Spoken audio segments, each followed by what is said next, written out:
was one he'd never seen before. "Mary, what's going on?" "We need to have a talk," Mary said. Then she looked directly at Carrie. "All of us."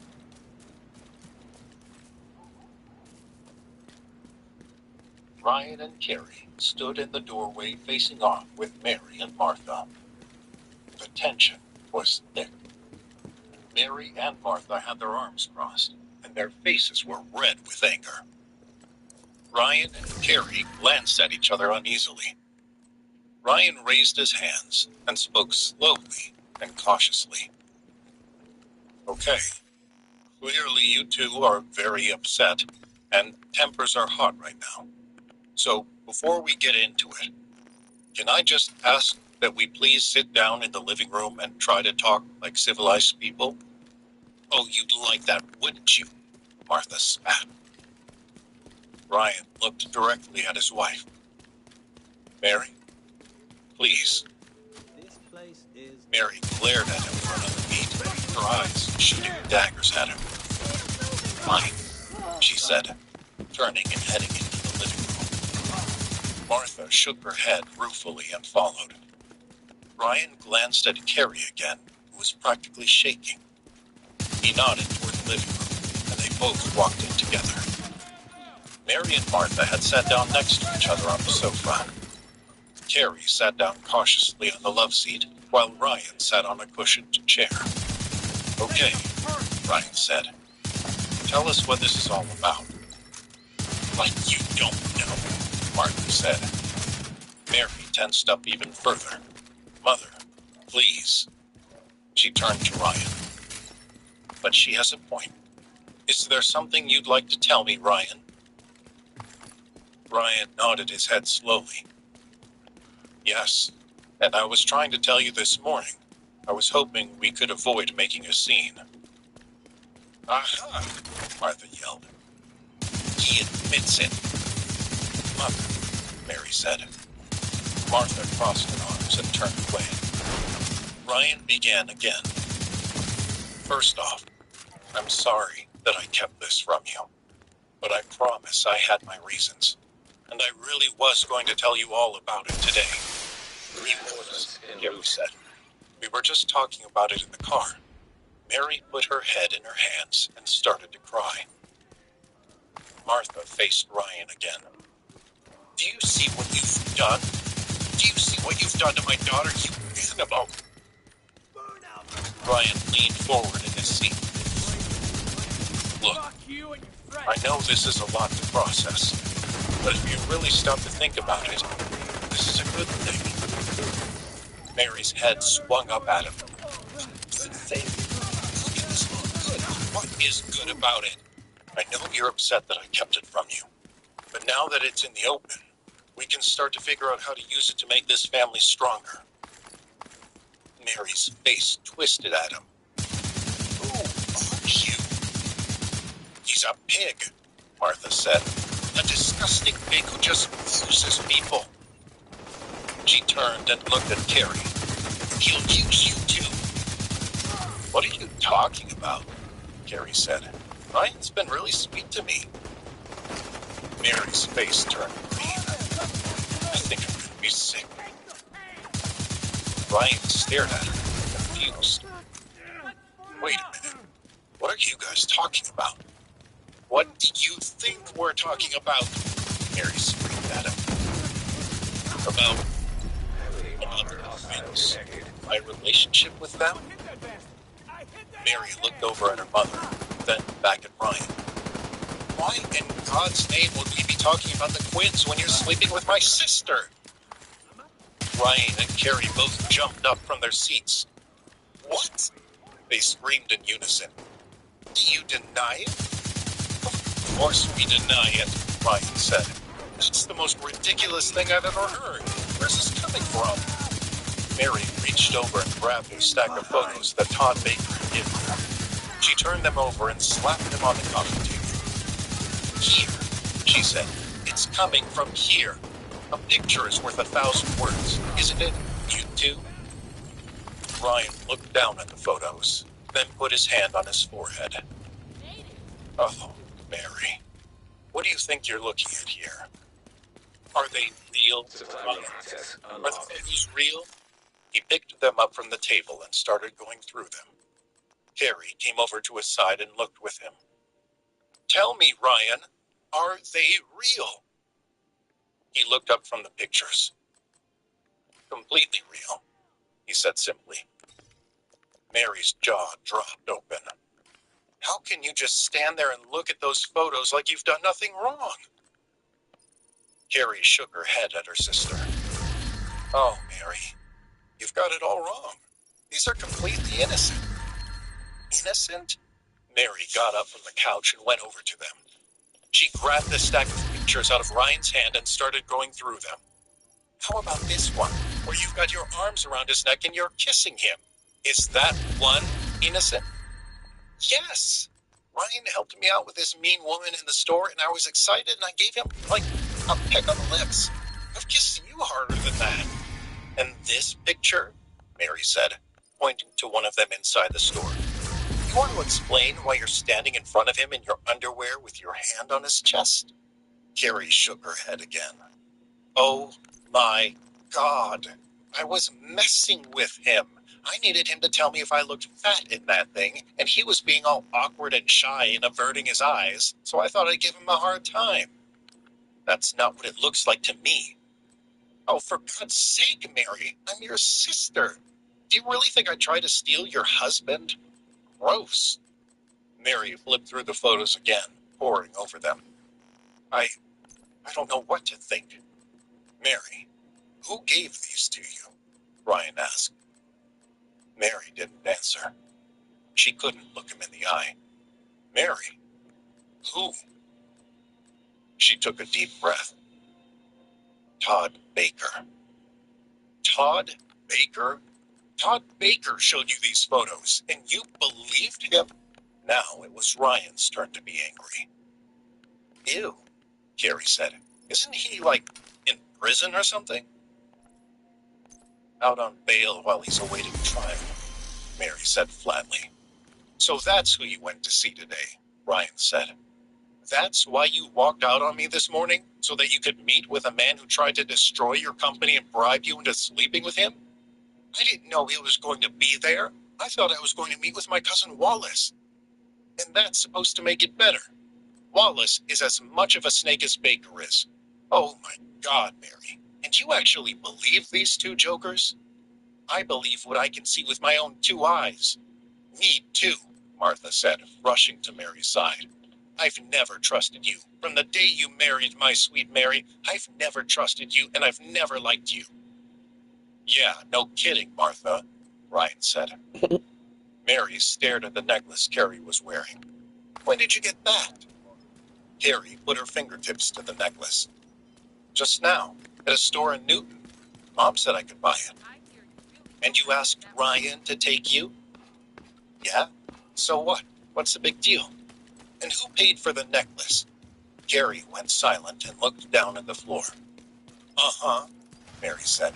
And the nightie you're wearing in this picture, did Ryan pay for that too? Mary looked between Ryan and Carrie. Neither of them answered. You see, Martha said, an animal. Ryan looked at his wife pleadingly. Mary, please, you know me. You know I would never do anything like this. She shook her head at him. I don't know that, Ryan. I don't know anything anymore. And until I can figure it out, I need you to leave this house. Hallelujah, Martha shouted. It's about time. Ryan looked at her in disbelief. Mary? I'm sorry, Ryan, Mary said, tears welling up in her eyes. You need to go. He stared at her for a beat. He knew his wife, and he knew there was nothing he could say to change her mind. Without another word, he walked up to their bedroom and began to pack. Downstairs, Carrie glared at her sister. I can't believe you would think this of me, Mary. I will never forgive you for this. Carrie stormed off to her room. Martha put her arm around Mary. You did the right thing, sweetie. You're better off without him. Mary shrugged Martha's arm off her. Leave me alone, Mother. She dropped the photos on the floor, ran into her home office, and closed the door. Ryan came down a few minutes later with a suitcase. Don't even think about taking one of our cars, Martha warned him. This is very generous. He took out his phone and called up an Uber, then stepped outside and waited for his driver. Once he got into the car, he called Michelle Yang, his private security agent. Hello, Mr. Quinn. Michelle answered. What can I do for you today? Hang-up job protecting me, he yelled into the phone. Michelle flinched. She had never heard Ryan lose his temper. Sir? Would you care to tell me how some sleazebag could have followed me to a mall and taken incriminating pictures of me without you knowing about it? Michelle opened her mouth to speak, but nothing came out. The truth was that Ryan had declined Michelle and her sister Constance's protection and only called on them when he needed something. But she wasn't about to tell him that. Todd Baker is behind this, Ryan said. He's working with Wallace Lowell again. Find out what they're up to and put a stop to it. Yes, sir. I'll get on it right away. He clicked off before she could finish. Then he called Tom Harlan, his father's right-hand man in the Quinn organization. Hello, Ryan. Tom answered. I'm on my way to the Quinn headquarters. I'll be there in half an hour. I need to speak with Christopher Rourke. He'll be there, Ryan. I'll make sure of it. Can I tell him what you want to? Ryan clicked off the phone again. He stuffed it into his pocket and stared out the window.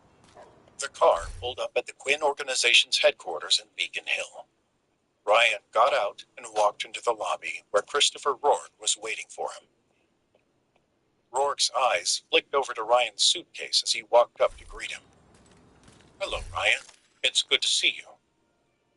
Rourke, is there somewhere we can talk? Of course. Follow me up to my office. Would you like me to take your bag? I've got it, Ryan said curtly. Very well. Rourke could tell Ryan was not in the mood to be trifled with. They went up to Rourke's office and shut the door. Now, Ryan, tell me what I can do for you. Todd Baker is causing trouble again. He and Wallace Lowell are up to something. Baker sent some sleazy photographer to take pictures of me and my wife's sister and use them to convince Mary that I was having an affair. Rourke shifted uncomfortably in his seat. It's bogus, Rourke. Nothing's going on between us. I would never cheat on Mary. But Baker managed to get inside her head and convince her that something was going on. I think their next move is to try and disrupt her company's partnership with the Quinn organization. I would never suspect you of cheating on your wife, Ryan. And I think that you need right about Baker and Wallace making a move against her company. Why is that? Access granted. Walked over to his computer. Automated defenses detected. Caution advised. I received this today. Ryan came over and stared at the screen. On it were the same pictures that Baker had given to Mary. Ryan squinted at the images and shook his head. I don't get it. What's their play here? Not sure, Ryan. But if you want to find out, you'll need to get a hold of Baker and Wallace. Oh, I'll find them, Ryan said. And I'll leave them pay.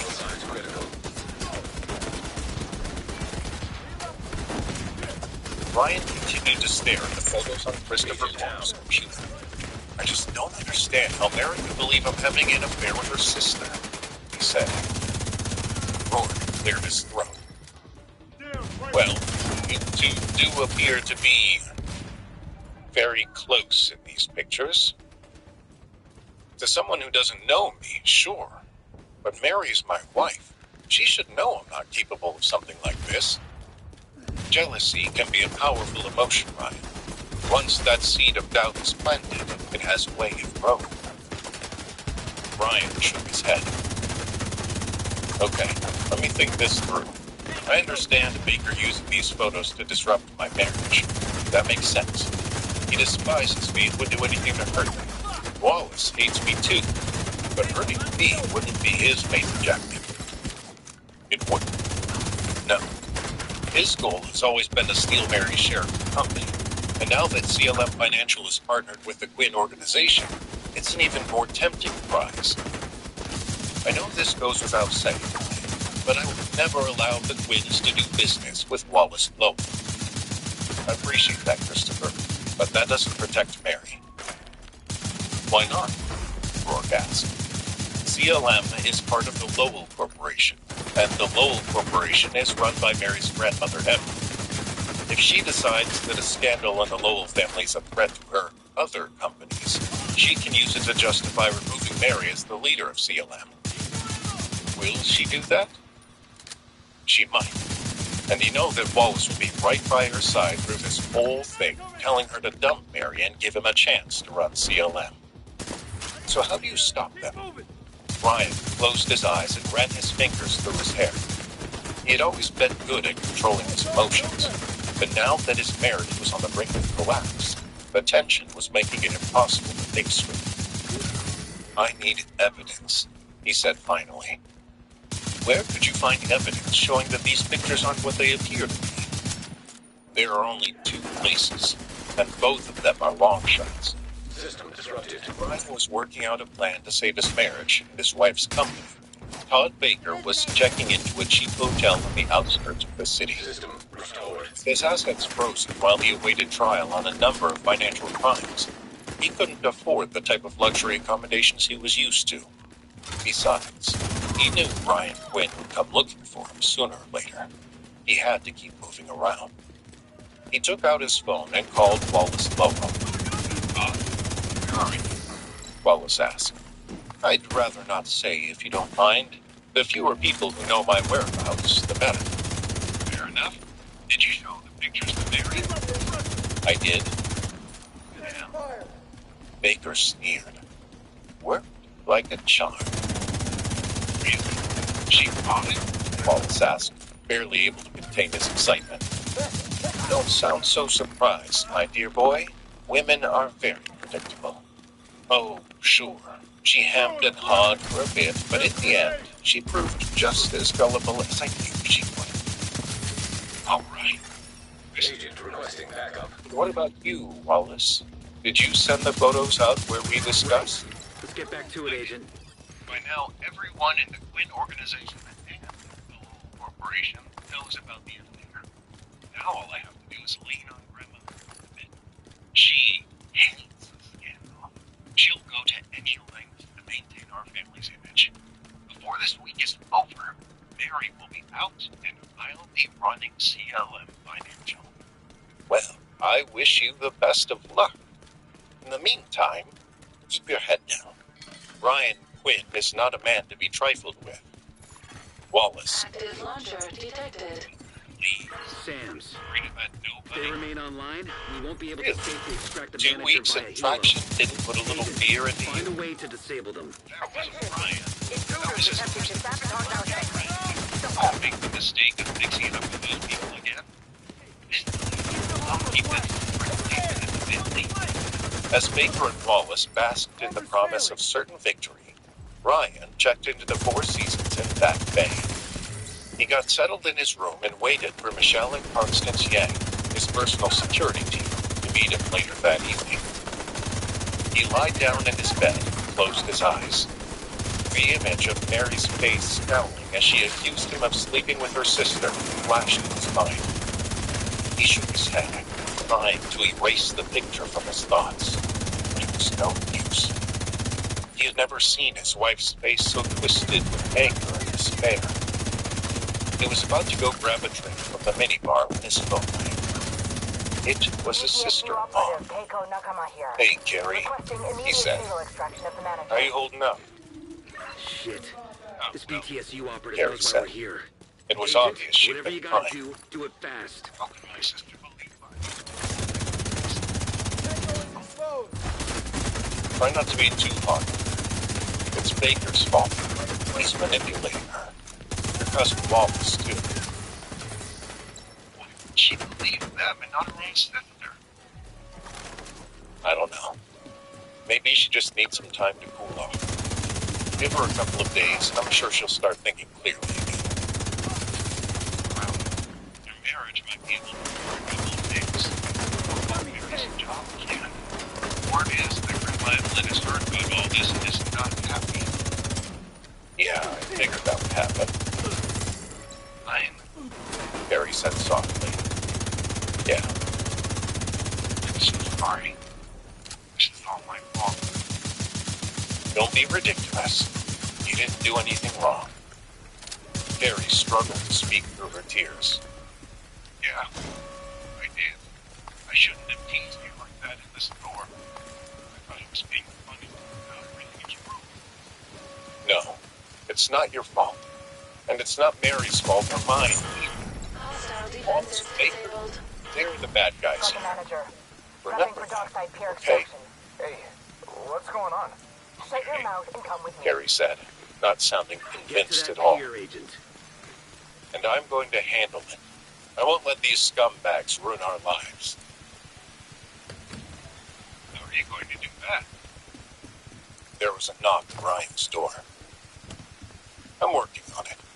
Just keep your chin up, kiddo. Everything will be okay. Hang on, Agent. He There's another clicked off Sam. the phone, What walked if to the door, instead of and disabling looked it, through the we use it to peephole. take out the incoming It was blast Michelle and extraction Constance unit? Yen. He opened the door. Console detected. Hello, Mr. Quinn, Michelle said. Hi, Michelle. Hey, Constance. Why don't you guys head downstairs to the lounge? I'll meet you there in a few minutes. Whatever you say, sir.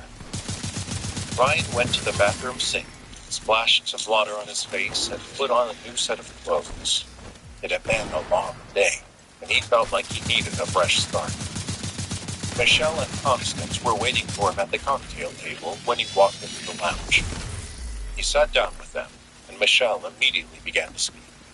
Mr. Quinn, let me start by offering our sincere apologies for failing to... Ryan held up a hand to stop her. No, Michelle. I'm the one who should be apologizing to you.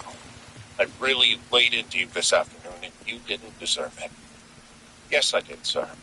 We should never have allowed someone to spy on you and put those misleading photos into your wife's hands. Accessing switch to air missiles.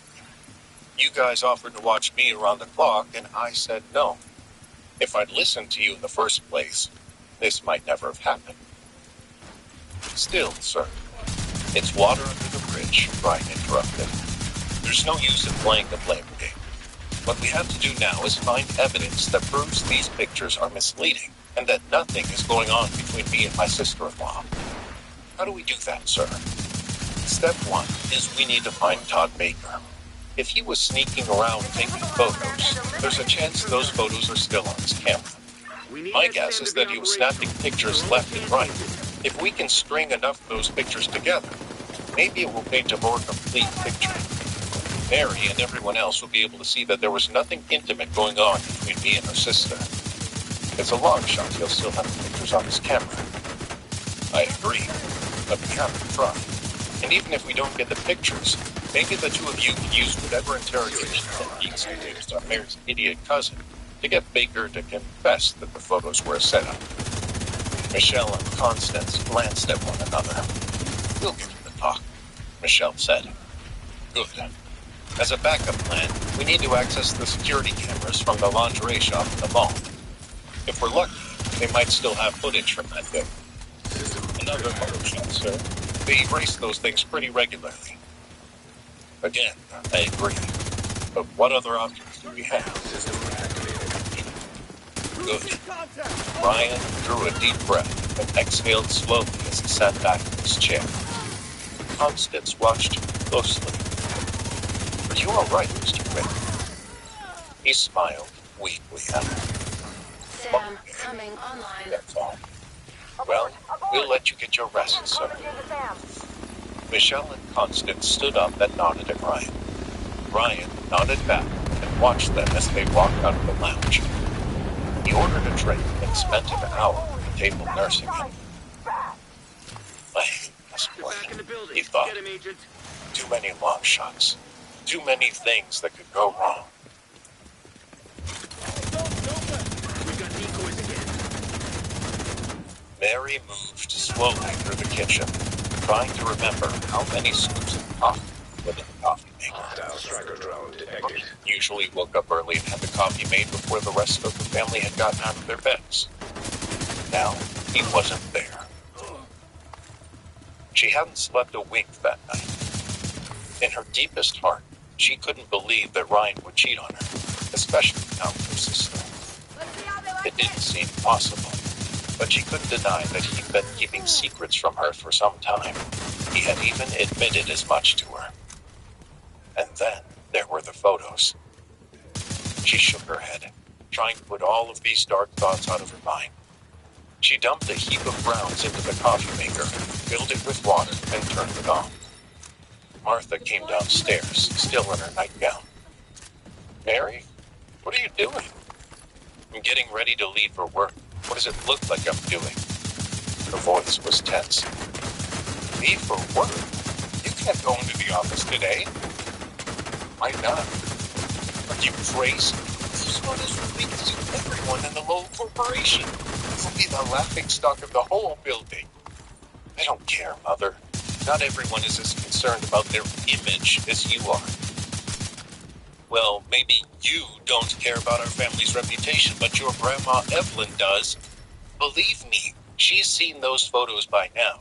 She's probably sitting on that weird throne of hers, deciding whether or not to take our share of the family business away. What else?" Martha grabbed Mary's shoulders and looked her right in the eyes. "Mary, listen to me. This is serious. We could lose everything." "I already have lost everything, Mother," Mary said, brushing Martha's hands away. "My husband has moved out, my sister won't talk to me, and all you seem to care about is how this will all look to everyone." Martha scoffed at her. "That's not true. I care very much about what happens between you and your sister. As for that no-good husband of yours, if this is what it took for you to wake up and throw that bum out on the street, then I say, good." Mary shook her head. "You're unbelievable. I'm out of here. I'll grab a coffee from Starbucks." Her father, Charles, walked into the kitchen holding the phone to his chest. "You might not want to leave just yet," he said. "I just got off the phone with my mother. She'll be calling you shortly." Engaging targets. Right on cue, Mary's phone rang. "Oh, perfect," she said. She answered the call. "Hello, Grandma Evelyn." "Mary, I have seen the photos that have been circulating around the company. I am not pleased at all. Grandma Evelyn, with all due respect, this is none of your business." "None of my business? Well, I most certainly beg to differ, young lady. This is a personal matter, Grandma. It's between me, Ryan, and Carrie. There are no such things as personal matters when it comes to business. Everything you do Warhound detected. bears our family name. Have you stopped to think about that?" "What would you have me do, Grandma?" "You do not have to do anything. I will decide what happens from here on out. And until I make my decision, you are not to step foot inside any entity. The local corporation. I want to make myself clear." Mary didn't answer. "Tell me, I do not enjoy repeating myself." "Yes, Grandma Evelyn," Mary said through clenched teeth. "You have made yourself perfectly clear." He said. Evelyn hung up. Mary put the phone in her pocket and turned to Martha. "Congratulations, Mother. You've got your way. Looks like I won't be going into the office after all." Martha nodded. "Well, your grandmother knows what's best." Mary snorted. "Yeah, we'll see if you still think that when she uses this whole mess as an excuse to let Wallace run our company. If you'll excuse me." Mary stormed out of the kitchen, went back up to her room, and slammed the door. Around the same time, Ryan Quinn's cell phone rang, waking him from an uneasy sleep in his hotel room. He took a moment to get his bearings, then reached over and answered his phone. "Hello?" he said gruffly. "Mr. Quinn, it's Michelle Gannon." "Hey, Michelle, what's up?" "We've Ryan sat up in bed. It took a second for Michelle's words to register in his head. Baker? You found Todd Baker already? Yes, we did, sir. He's at a day's inn in Jamaica Plain. Constance is parked outside, keeping an eye on the door. Nice work. You should hurry and get over here if you want to catch him, sir. I get the sense he's not staying in one place for very long. Okay. Jamaica Plain? Okay. I'll be there within the hour. Let me know if he goes on the move. Thanks, sir. Ryan flicked off the phone and got ready as quickly as he could. He was without a car, having left everything but a suitcase with the clothes at Mary's house. So he called an Uber and made it out to Jamaica Round as is fast right. as he could.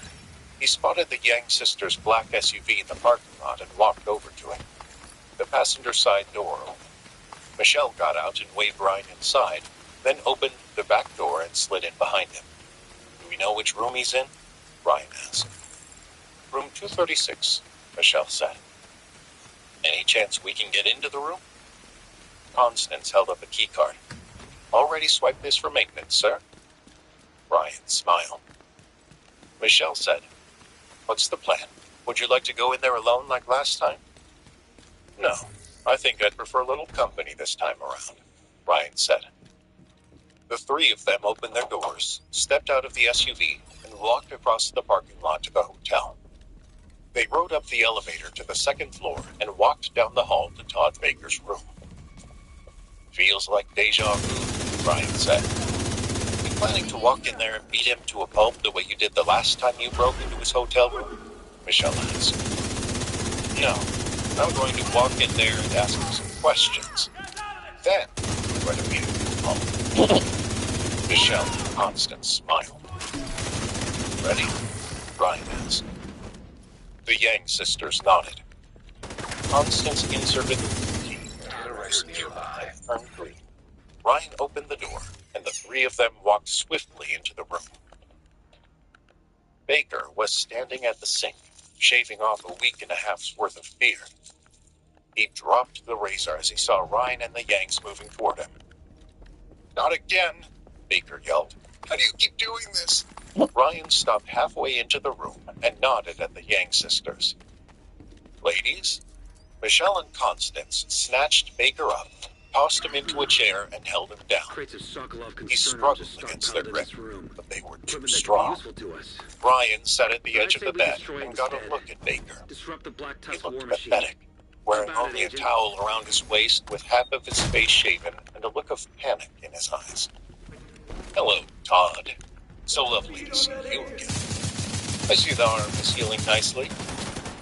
Baker stopped squirming and stared at Ryan. He forced his mouth into a smug grin. Ryan, a pleasure as always. How are things with the missus? Careful, Baker. I haven't decided yet whether I want to play nice with you or have these two ladies break your kneecaps. Baker turned his head between the two sisters and struggled again to free himself from their grip. They didn't budge. Strong, aren't they? Ryan said. Baker turned his attention back to Ryan. I don't know what you think you're going to achieve here, Ryan. This time, you're the one at fault. Am I? I'm not the one sneaking around with my wife's sister. You brought this all on yourself, sport. You know I'm not cheating on Mary. The pictures tell a different story. Yes, you managed to get a couple of nice shots. You should consider a career as a photographer. You know, after you get a nasty financial crimes you're accused of. Baker glared at him. Ryan stood up from the bed and paced around the room. Actually, it's the pictures that Immediate medical assistance needed. Nothing to be done about them now, Ryan. Mary has seen what she has seen. So has everyone else. Oh, you've got me all wrong. I don't want them to see less. I want them to see more. Baker tilted his head at him.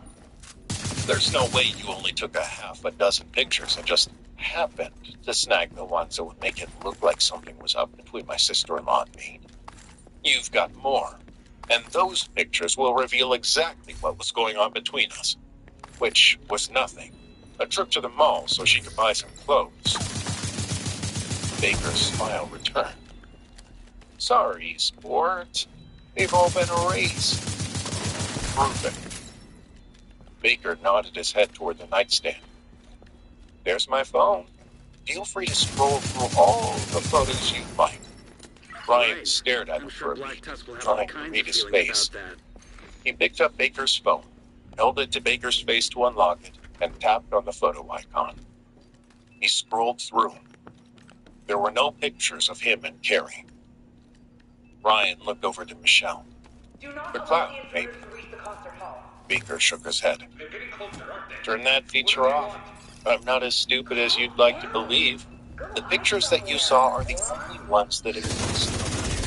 Michelle shook her head. It was hopeless. Ryan sat down on the edge of the bed and stared into the distance.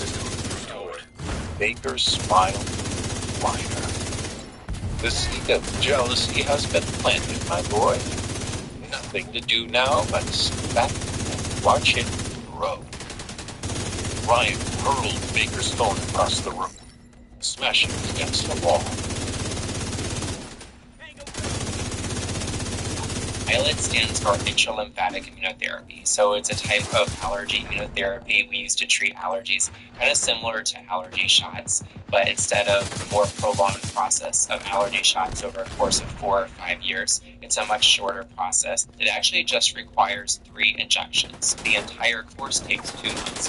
The data shows that it's as effective as traditional allergy shots. It's been shown to be even safer than traditional allergy shots, and it offers a great option for people who want the convenience and decrease number of visits to get more protection from allergies faster.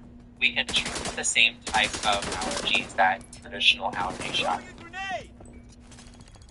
Ryan's phone rang. It was his sister-in-law, Carrie. He looked over to Michelle and Constance Yen, the security agents, who were still holding Todd Baker pinned to a chair in his cheap hotel room. Baker was smiling, certain that he had gotten the better of Ryan. Keep him here, Ryan said to the Yang sisters. I'm going to take this out in the hall. He stood up and headed for the door. Isn't Mary's attorney calling to serve you the divorce papers? Baker taunted. Ryan stopped. He turned around and gave Constance a look. While keeping her hands clamped onto Baker's arm, she used her elbow to crack him in the jaw. Baker's smile vanished. Ryan stepped out of the room and walked down the hallway. Hey, Carrie, he said into the phone. Ryan, what's going on? Any progress proving we weren't having an affair? Ryan hesitated for a beat. I'm still working on it. What does that mean? I found Todd Baker. He admitted to taking the photos, but What? he erased all the other photos he took that Must day. be getting close There's now, nothing to Agent. prove that the photos everyone saw were misleading. Ryan, it's okay. We still have other options. But you need to figure it out fast. Grandma Evelyn is coming here. Ryan blinked. She's coming there? You mean to your house? I didn't think Evelyn ever left that creepy mansion of hers. I know. It's totally weird. She wouldn't come here in person unless it was really important. When is she supposed to get there? Today. Like within the hour. Ryan thought for a moment. Okay, just sit tight. I'll think of something. He ended the call and went back into Baker's room. Well, Agent, Baker had given up trying to free himself from the Yang sisters' grip. Neutralize your new They friend. were too strong. Then we'll worry about the manager. Ryan sat on the bed and stared into Baker's eyes. You're going to confess. You're going to tell everyone that those photos were a complete misrepresentation of what was going on between Carrie and I. Baker slowly shook his head. Yes, you are. And you're going to tell Evelyn Lowell that you and Wallace Lowell were working together to try and smear Mary's good name in a desperate attempt to install Wallace as the head of CLM Financial. Or what? Baker said. you'll break my arm again. That'll be a start. I don't care what you do to me, Ryan. I'll never say what you want me to say. Your marriage is over. Your family is done. You lost. Ryan looked at Constance and Michelle. We'll get him to talk, Mr. Quinn, Michelle said. Ryan nodded quickly and stood up. Baker started to struggle again. Wait, what does that mean? What are they going to do to me? When he's ready to talk, Ryan said, bring him to Mary's house in Wellesley. Copy that, sir. Ryan turned to me. Baker started to scream. Constance took a cloth out of her pocket and shoved it in his mouth, muffling the sound as Ryan walked out of the room and closed the door behind me. As he stood outside of the hotel, waiting for an Uber to take him back to his wife's house, he called Tom Harlan. Hello, Ryan. What can I do for you? Did I apologize for snapping at you yesterday? There's no apology necessary. Well, I'm sorry anyway. Tom chuckled softly. How can I help, Ryan? I need video footage from the security cameras at the mall where Todd Baker was snapping pictures. I'd asked the Yang sisters to help, but they're a little busy at the moment. I'll see what I can do, Ryan. I'm doubtful they'll still have recordings that old. I hear you, but it's worth a shot. I'll get some people on it right away. What are you going to do? Me? I'm going home. He clicked off and waited for his car to arrive. Back at the house in Wellesley, Martha paced around the living room uneasily. Mary and her father Charles sat on the couch and watched as Martha walked back and forth. Can you sit down? Mary said, making us nervous. You should be nervous, Martha said. Brooklyn has never come to our house before. Clearly, this is bad news for us. If that's the case, then we'll deal with it. Martha scoffed. Look, Mother, Grandma Evelyn is going to do what she's going to do. Nothing can change that, so there's no sense in worrying. Please, just sit Serious trauma detected. Martha shook her head. It's that no good husband of yours. This is all his fault. I knew from the day you brought him home he was going to be trouble. Here we go again. Ryan is the worst. Ryan is the devil. Ryan is responsible for every bad thing that happens in your life ever. Are you really going to defend the man who seduced your poor sister? Mary crossed her arms and turned to the side. We don't even know if that's true. You saw the pictures. Everyone saw the pictures. The pictures that Todd Baker showed me. The same man who falsified records to try and frame me for fraud. Charles stood up. Okay, everyone. Let's all try and calm down. There was a knock on the door. Everyone froze. Charles took a deep breath and said, all right, time to face the music. He crossed to the front door and opened it. Evelyn Lowell stood on the porch, her regal attire looking out of place in the Boston suburbs. Hello, Mother, Charles said. It's so lovely to finally have you in our home. Evelyn eyed him up and down. You're slouching, Charles. You were always a sloucher. Charles stood up straighter. Evelyn glided into the house. Wallace followed behind her on his crutches. Mary stood up on the couch and watched as her grandmother and her cousin made their entrance. Oh, what a surprise, Mary said dryly. Wallace is here. Oh, Mary, Wallace said in a pitying tone. You okay? I was so sad to hear of your recent marital troubles. Mary clenched her fists. Charles came into the center of the room. Let's all have a seat, shall we? Mother, can I offer you something to drink? We shall not be staying long, Evelyn said. I would like this business concluded with as little discussion as possible. Wallace? Papers. Wallace dug into his bag and pulled out 2 small stacks of papers.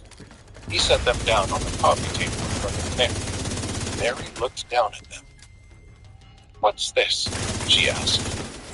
Evelyn answered. The first set of documents state that the contract barring your cousin Wallace from participating in any Lowell Corporation business is hereby null and void. Wallace is back in, effective immediately. And the second set says you're out, Wallace sneered. Mary picked up both sets of papers and flipped through them. And why, may I ask, am I out? Evelyn scoffed. Oh, please, young lady. You know perfectly well why you are out. You have brought shame and scandal down upon this family. Your marital drama reflects poorly on the Lowell Corporation's good name and poses a direct risk to our financial well-being. My marital drama? I haven't done anything. I haven't done anything either, Mary's sister Carrie yelled from the staircase. This is all a lie. Ryan and I were never sleeping with each other. Charles, Martha, Evelyn commanded. Control your youngest daughter, please. Martha went over to the staircase. Immediate medical assistance needed. Dear young lady, you've caused enough trouble around here. What trouble? I didn't do anything. There was a loud crack as Martha smacked Carrie hard in the face. The entire house was shocked in silence. Go up to your room, right now, Martha hissed. I will deal with you later. Carrie touched her hand to where her mother had struck her. Her mouth hung open in astonishment. Martha had never smacked her in her life. Go, Martha yelled. Carrie turned around and ran up the stairs with tears welling in her eyes. Martha came back into the living room. Mary and Charles stared at her in disbelief. Thank you, Martha, Evelyn said. Good to see someone in this house taking charge. Now, where were we? Mother, Mary said, her mouth hanging open. How could you? Your grandmother is right, Martha said. Someone in this house needs to take charge. Evelyn nodded approvingly. Quite right, Martha. Unfortunately, your actions have come too late. The misdeeds of your children have caused irreparable damage to the Lowell family name. You are a liability we can no longer afford. Mary, sign. Mary looked down at the papers, then up at Evelyn. And if I refuse? If you refuse, then we go to court, at which time the details of your broken marriage will no longer be the stuff of family gossip. It will be a matter of public record. Wallace took a pen from his pocket and held it out. Evelyn lowered her eyes and glared at Mary. Sign.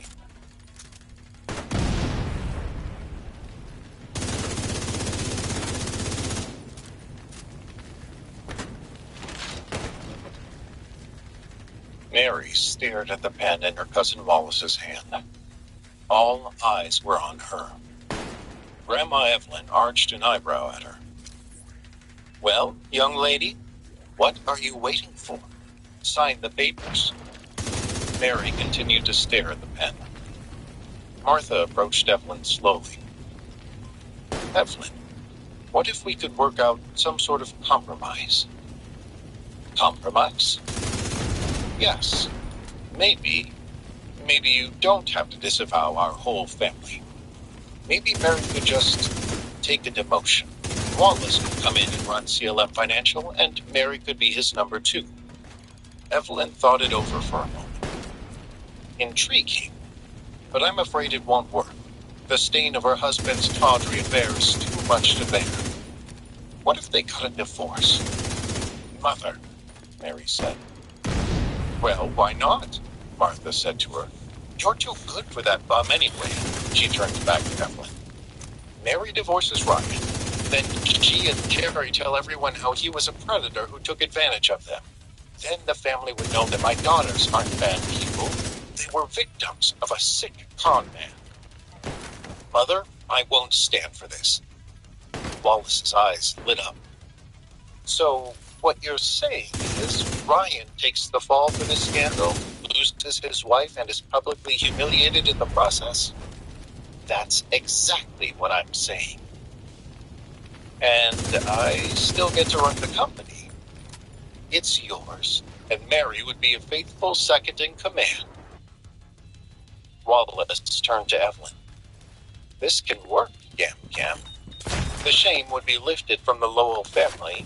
No one could fault two innocent young women who came under the spell of such a twisted, evil man. Evelyn considered it for a moment. Yes. Yes, I see what you're saying. Very well, then. Wallace, remove this second contract. You will no longer call for the disavowal of this family. Gee, thanks, Mom, Charles said under his breath. However, the first contract will still need to be signed today, Evelyn continued. Wallace must be reinstated, and his ban on participating in any Lowell Corporation businesses must be lifted. Yes, of course, Martha said. Mary, hurry up and sign. Mary, later. Martha. No. I'm not signing anything. And there's no way I'll let you destroy Ryan's reputation. What reputation? He's a nobody. He was a nobody when he joined this family, and he'll be a nobody when he leaves it. The front door opened. Everyone's heads turned as Ryan stepped into the house. My ears are burning. Was somebody talking about me? Ryan, Mary gasped. You, Martha said. What are you doing here? You're not welcome in this house. Don't worry, Martha. I won't stay long. I'm just going to say my piece, and then I'll be on my way. Where's the manager? The sound of footsteps came from the staircase. Heads turned to see Carrie coming back down. Ryan! And I told you to get back to your room, Martha yelled. Carrie ignored her. Did you get it?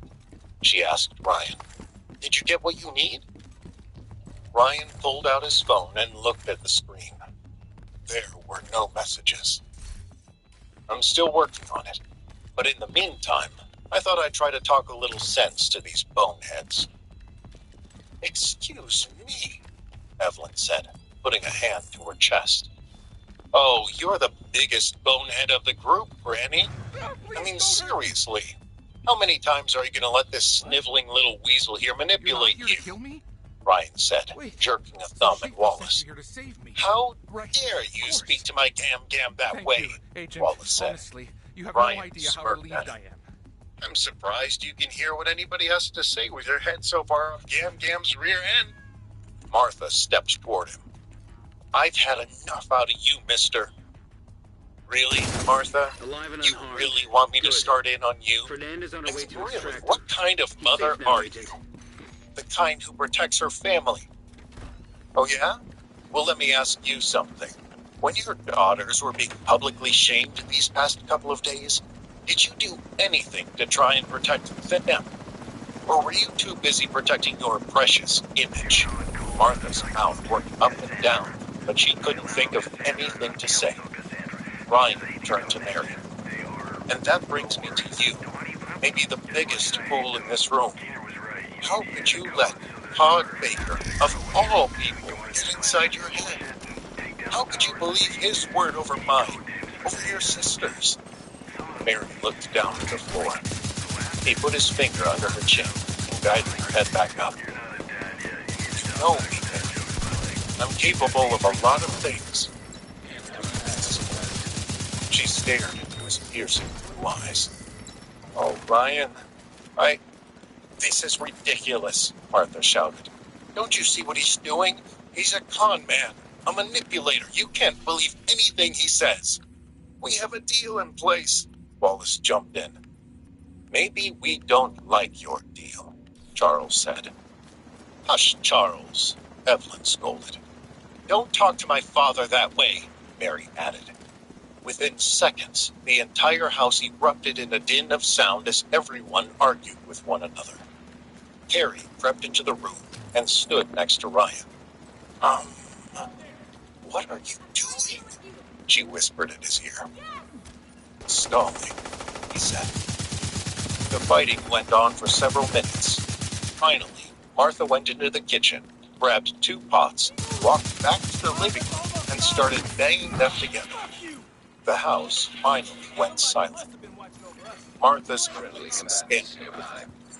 When she felt she had their full attention, she said, "This sideshow is over. I'm going to tell you how this is all going to go down, and then you are going to leave. Mary is going to file for divorce.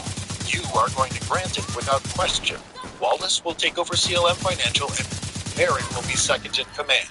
Our reputation within the Lowell family of businesses will remain intact." She turned to Evelyn. "That was the agreement we had in place. Are you still willing to honor it?" Evelyn nodded gravely. Ryan's phone pinged. He swiped it open and stared at the screen for a beat. Then he picked up a remote and turned on the TV. "What in the world do you think you're doing?" Martha asked. He held the remote and his phone out to Carrie. "How do you cast a video onto the TV?" he asked. "Oh, brother," Carrie said. She took the phone and the remote and pushed a few buttons. Footage from a surveillance video came on the TV screen. This is from inside the store where some of the pictures were taken. They all watched as the events that day played on the video. They saw Ryan being dragged reluctantly into the store. They saw how he had to be forced to even look at Carrie when she was modeling the lingerie, and how he kept averting his eyes every chance he could. They saw Carrie teasing him for being so shy by putting a finger on his chest, and how quickly he removed her hand. They saw how humiliated Carrie was when a saleswoman demanded Carrie give her purchase to another customer, and how she ran out of the store. Then the footage switched to video outside the store. When Ryan presented her with the 90 she thought she had to give away, it showed the tiny peck she gave him on the lips, and how they went right back to the any other brother and sister forced to spend a day together at the mall. The video cut off. Ryan looked around the room. Was that too steamy for anybody? Mary, Martha, and Charles all looked down at the floor. Carrie beamed. Evelyn's expression was unreadable. Wallace was furious. "This changes nothing," he yelled. "We have a deal in place. Gam, you have to let me back into the company. You have to." Evelyn stared at Wallace, not saying a word. Ryan's phone dinged again. "It gets better," he said, looking at the message. He walked over to the front door and opened it. Michelle and Constance Yang stood there holding Todd Baker by either arm. One side of his face was shaven, and the other side had a week and a half old beard. It looked like he had peed himself. "Todd," Ryan said, "is there something you would like to say to the group?" Todd looked at everyone gathered in the house. "Hi, everyone. Ryan and Carrie aren't having an affair. I just wanted everyone to think that because..." He looked into Ryan's eyes. "Because I hate him." Ryan patted him on the shoulder. "I know you do, Todd. I know you do. Also, I was colluding with Wallace the whole time. He's an even bigger liar than I am." "Todd!" Wallace shouted. "How could you?" "Anyway," Baker continued, "I'm really sorry. I hope to see some of you at my upcoming trial." With that, Constance led him back to their car. Ryan shook his head in awe at Michelle. "Seriously, what do you guys do to these people?"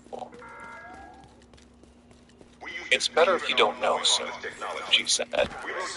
Followed Baker and her sister to the car. Evelyn drew herself up to her full height, trying to look dignified. "Well then, I believe our business here is concluded. Wallace, start the car. Now, Yes, Gang Gang, he said, and walked out of the house with his head bowed. Evelyn followed silently. Ryan closed the door and turned to the rest of them. So, what did I miss? Manual override required.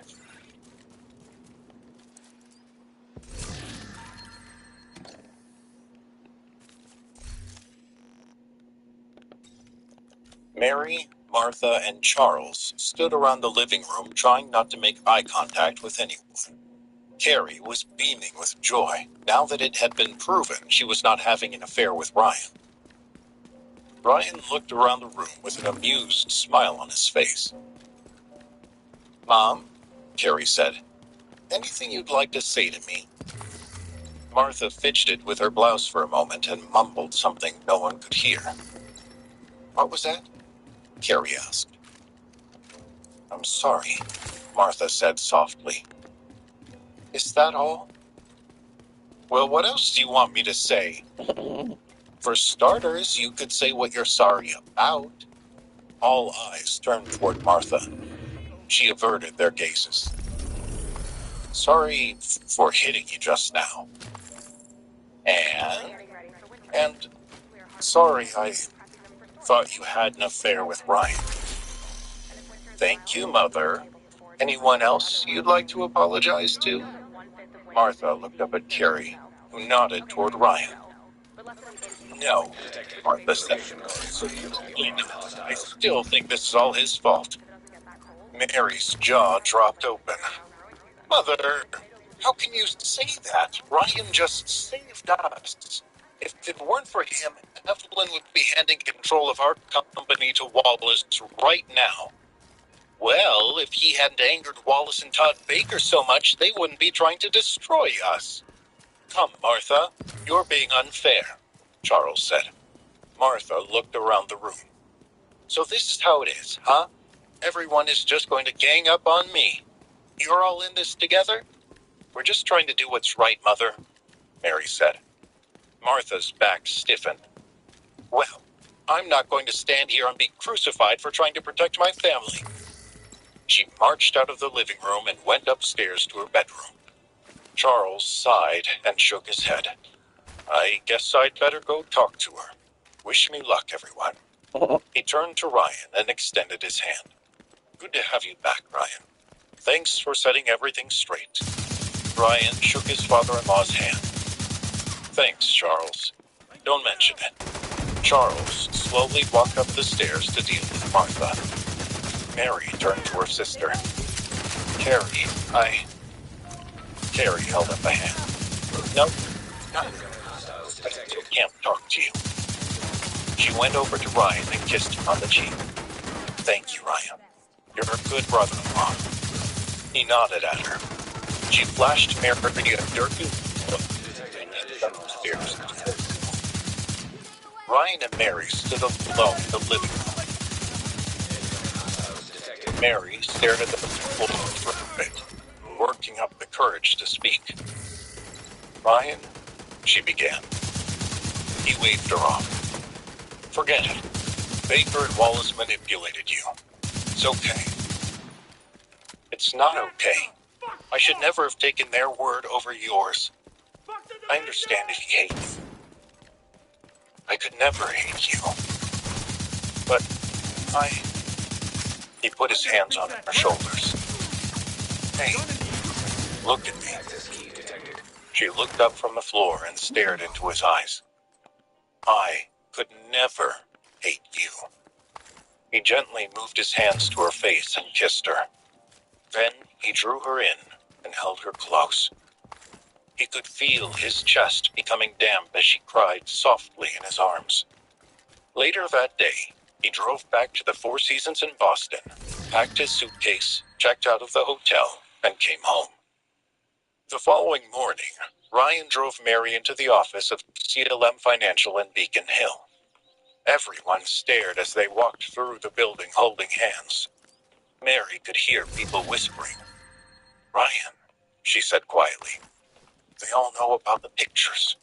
They still think you're having an affair with my sister. So let them. Why should we care what they think? We know the truth. Mary stared uneasily at the prying eyes all around her. Then she looked back at Ryan.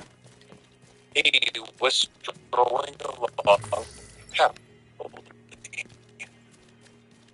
looking like he didn't have a care in the world.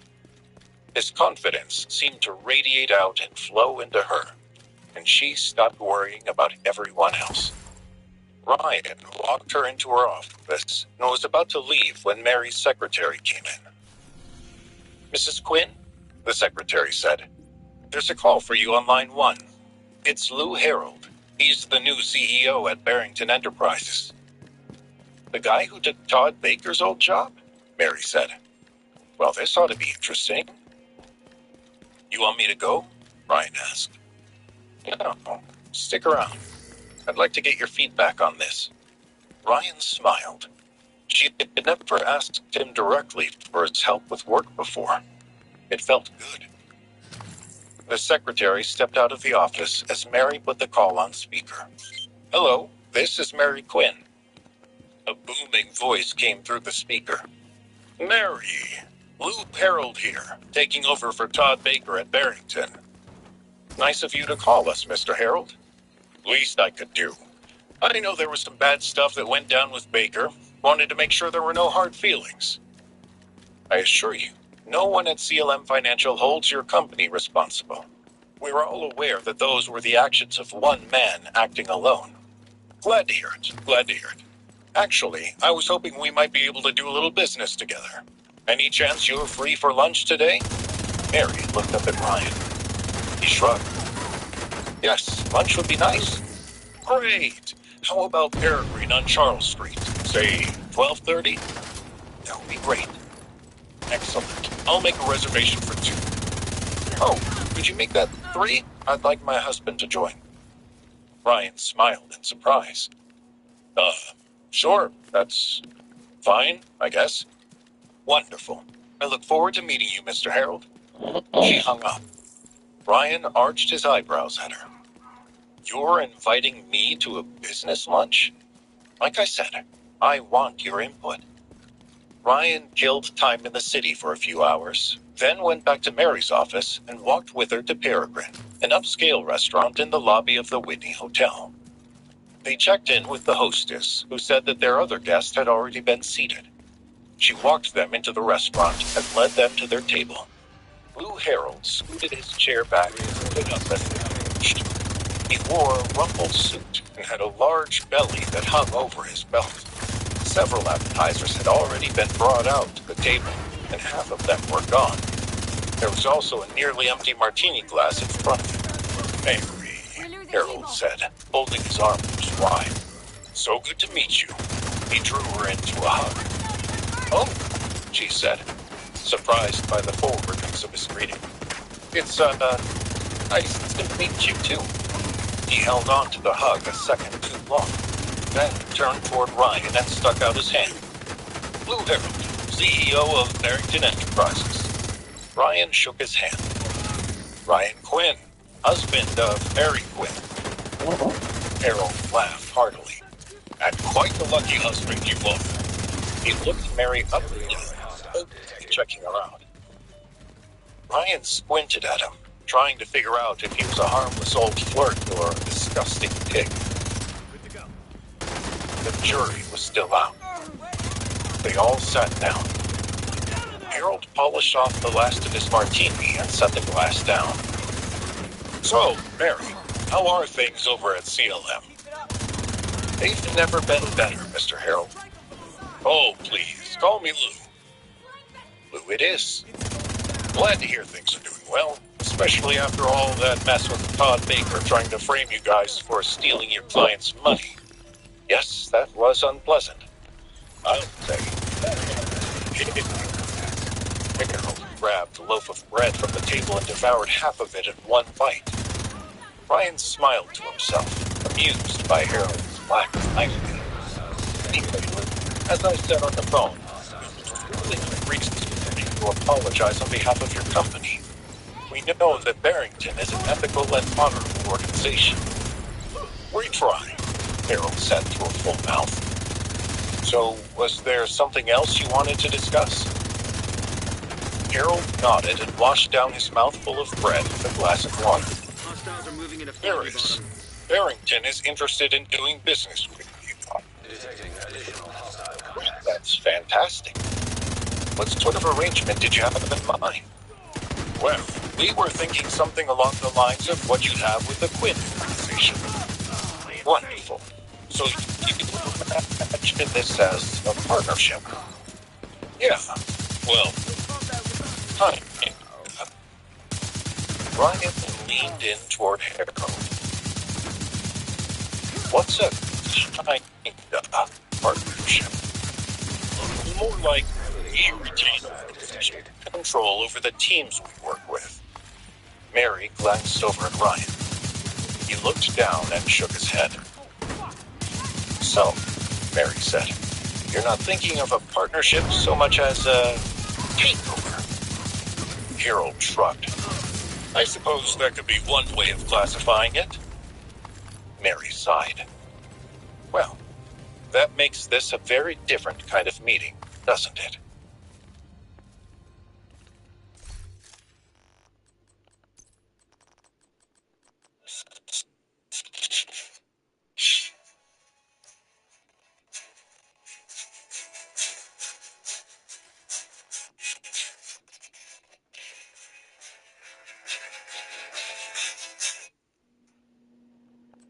So let me get this straight, Mary said.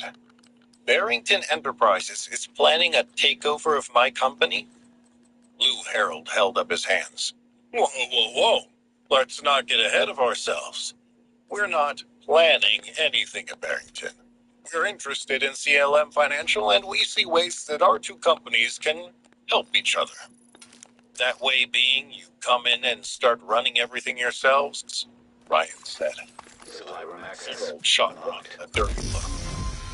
I'm sorry, Mary, but does your husband really need to be here? My understanding is that he doesn't work for your company. Actually, my understanding is that he doesn't work at all. Mary's body tensed up. I've asked my husband to be here as an advisor. His input is very valuable to me and to CLM Financial. Harold continued to give Ryan side-eye. If you say so. Mr. Harold, Mary continued, if you intend to make a grab for my company, I can tell you now that we won't roll over for you. We have the backing of both the Lowell Corporation and the Quinn Organization. Barrington may be a large firm, but we have adequate resources to defend ourselves if you attempt a hostile takeover. Harold reached over and rested his fat hand on Mary's leg. First of all, no one said anything about a hostile takeover. This is just the opening of negotiations. If the terms are too strong, we can figure out a compromise. And second of all, please call me Lou. Ryan stared at Harold's hand as it rested on his wife's leg. He thought about grabbing onto Harold's thumb and twisting it backwards until he heard it crack. But he also knew that Mary could take care of herself. Mr. Harold, Mary said, looking sternly into his eyes, kindly remove your hand from my knee. Harold slid his hand off and held it up in surrender. No reason to get your panties in a bunch, lady. Just trying to be friendly. Mary stood up from the table. I believe our business here is concluded. Ryan? Ryan stood up and they started to leave. Harold shot out of his seat, reached out and grabbed Mary by the arm. Hold on, Missy. We're not done talking. Before Mary could say anything, Ryan grabbed Harold by the throat and pushed him backward until he had him pinned against the wall. Ryan squeezed Harold's throat until Harold's eyes started to water. You need to be careful where you put your hands, Lou, Ryan said, his face inches away from Harold's. Ryan, stop it, Mary said. Ryan continued to glare into Lou Harold's eyes. After a few moments, He released Harold from his grasp. A manager came hustling through the restaurant. Excuse me, Friendly supply what is the point problem in here? proximity. Mary grabbed Ryan's arm and started to pull him toward the door. There's no problem here, sir. We were just leaving. She pulled Ryan out of the restaurant. He didn't take his eyes off of Harold until he was through the door. They walked back toward Mary's office. Ryan was still fuming. After a couple of blocks, Mary stopped and turned to him. What the heck was that? What? That? At the restaurant. You can't just grab the CEO of a major corporation and start choking him? What were you going to do? Beat him up in front of 100 people? He put his hands on you. So? You think I can't defend myself from a creep like that? Is that it? You think I'm some little girl who needs rescuing? Ryan didn't answer. Mary ran her fingers through her hair. My God, Ryan. This isn't high school. I don't need you to be my knight in shining armor, okay? I can take care of myself. She turned and started walking without him. At first, he didn't follow her. He was still furious, and half of him wanted to turn around, go back to the restaurant, and finish what he started. But Mary was right. Violence wasn't the way to handle the problem like Lou Harold. He had walked away from his family's empire years ago because their business had been rooted in violence. He was supposed to be doing things another way. He jogged up the block until he caught up with her. Hey, he said. She picked up her speed and walked ahead of him. He ran to block her path. Hey, listen to me. She stopped, but turned her head away. You're right. I was out of line. I'm sorry. After a few moments, the tension started to leave her body. She turned to look at him. It's okay. I know you were just trying to defend me. She put her hand on his chest. Thank you. They turned and walked back to her office. He dropped her off at the front of the building and told her he'd be back at the end of the day to drive her home. Then they kissed goodbye and went their separate ways. Ryan took out his phone and called Tom Harlan. Hello, Ryan, Tom answered. I trust you got the video I sent you yesterday? Yes, thank you, Tom. What a charm. Now, everyone in the family knows that Carrie and I weren't having any kind of affair. I'm glad to hear it. Of course, everyone in Mary's company saw those pictures, so they all still think she's married to a monster. Well, there's not much you can do to stop the rumor mill. You'll just have to live with it until it blows over. I guess so. But we've got another problem. Let's hear it. Barrington Enterprises has a new CEO named Lou Harold. I just came from a lunch between him and Mary. How did it go? Not great. Mary had to pull me out of the restaurant before I choked him to death. Yes, that doesn't sound like a productive meeting. I need you to put the squeeze on Barrington Enterprises. Throw some Quinn organization muscle around. Find out if they're planning on a hostile takeover, or if this Lou Harold character was acting on his own. I can do that for you. And if Harold was acting on his own, I want him dealt with. Consider it done. Across town, Lou Harold came shambling into the office. President and owner of Barrington Enterprises. Damn, it all came from back. Have a seat, Lou, Barrington said. Thank you, Mr. Barrington. Harold squeezed his large frame into a chair in front of Barrington's desk. So how's the meeting with CLM Financial? Did you make sure all the mess with Todd Baker? I do, sir. And you presented our terms to them?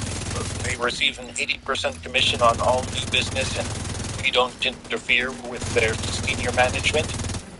Yes, I did. They're all fine. Good. What did they say? They didn't go for it. What? Harold shrugged. They didn't go for it. Reinforcements en route. They accused us of being Incoming hostiles detected. to take over their company. Heavily armed hostiles. Confused. Well, that doesn't sound right at all. This was Mary Quinn you spoke with? Yes, sir.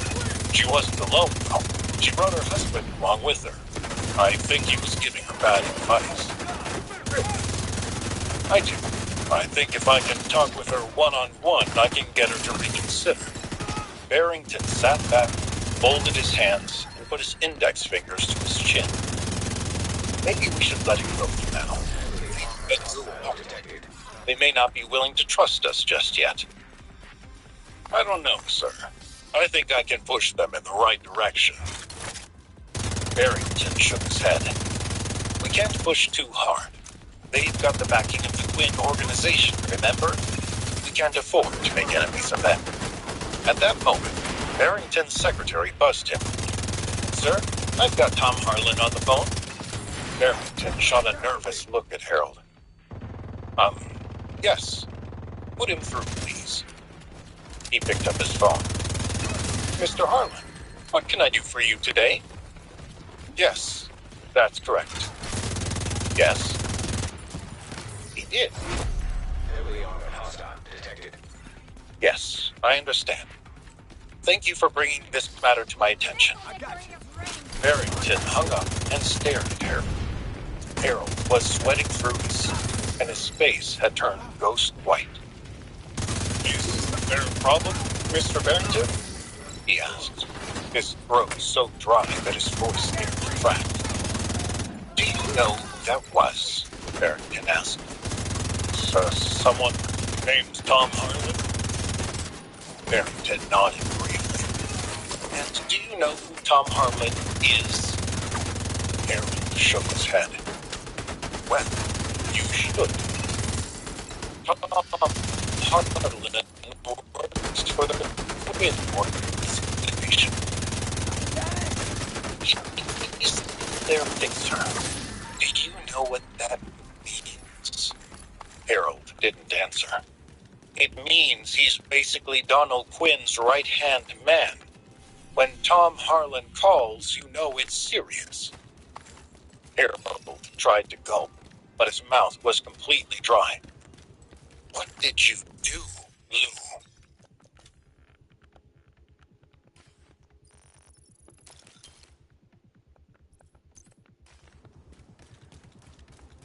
Ryan returned to Mary's office a little before 6 o'clock to take her home. He'd calmed down since their lunch with Lou Harold from Barrington Enterprises and was in a much better mood. Mary was not. Hey, honey, he said, walking into her office. You ready to go home? She looked up from her desk. Her face was tight with worry. Oh, what happened?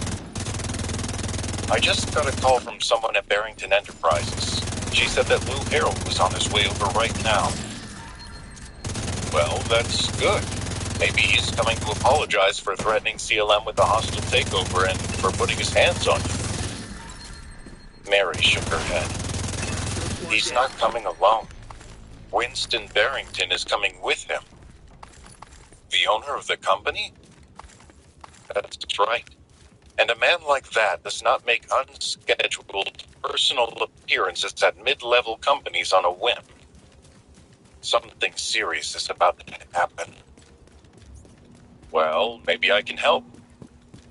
Mary took a deep breath and gripped the edges of her desk. Ryan took a step backward. Or maybe that's not such a great idea. I'm trying not to say anything I regret here. But I'm sure you joking Barrington's CEO in front of 100 people at lunch has something to do with this visit. Ryan nodded. Got it. Maybe I'll go take a couple of laps around the block. You can tell me when it's safe to come back. Mary's secretary appeared in the doorway. Mrs. Quinn, Mr. Barrington, and Mr. Harold are here to see you. Mary closed her eyes and shook her head. Thank you, Evelyn. Show them in, please. The secretary stepped out. Too late to slip out now, Ryan. Just have a seat outside my office. Ryan nodded and stepped out. A few moments later, Barrington and Harold walked in. Mary, Barrington said, extending a hand to her. It's good to meet you in person. She shook his hand. Mr. Barrington, it's a pleasure. And before you say anything, I would like to extend my most sincere apologies for what happened at lunch. It was inexcusable, and I hope you can forgive me. Barrington tilted his head at her. Mrs. Quinn, I think there may be some confusion here. Sir? Harold jumped in. See? I told you I didn't do anything. Barrington shot him a warning glance. Harold shut up immediately. Mrs. Quinn, may we sit down? Barrington asked. Mary motioned to a chair, and she and Barrington sat. Harold was about to sit as well when Barrington shot him another angry look. Harold remained standing. Mrs. Quinn, I'd like to ask you a couple of questions, and I would appreciate your full candor. Please do not hold anything back. Certainly, Mr. Barrington. Did Mr. Harold over here insinuate that Barrington Enterprises was considering a hostile takeover of CLM Financial? Because the deal he was authorized to propose was an 80% commission for CLM on all new business, and no business with the running of the company. Really? Most certainly. All we're looking for is a piece of what you've got going on with the Quinn's organization. I see. And further, I need to know if Mr. Harold behaved in any way that would be considered inappropriate. And I mean any way. Unwanted touching, derogatory language, anything at all. Mary hesitated. Harold had struck her as a pig and a bully, but it wasn't in her nature to rat anyone out. It's possible that some signals got misinterpreted during our meeting, Mr. Barrington. That's what I tried to tell you, sir, Harold interrupted. Shut up, Lou. Barrington barked. Harold put his hand up and pulled his head. Are you sure about that, Mrs. Quinn? You can tell me the truth. The truth is that he had his hands all over her, Ryan said, bursting into the room. Mary looked up at him warningly. I'm sorry, Mary. I couldn't sit by and listen to this without speaking up. Mr. Barrington, my wife is a very decent woman. She wouldn't want to do or say anything that will get someone in trouble. But I'm an angry husband. Are you married, sir? Barrington nodded. What would you do if you were at lunch and you saw another man put his hand on your wife's knee? Or if he grabbed her by the arm to stop her from leaving? Barrington stared directly at Harold. Wait, ring. Then you know how I feel. Harold was asking for complete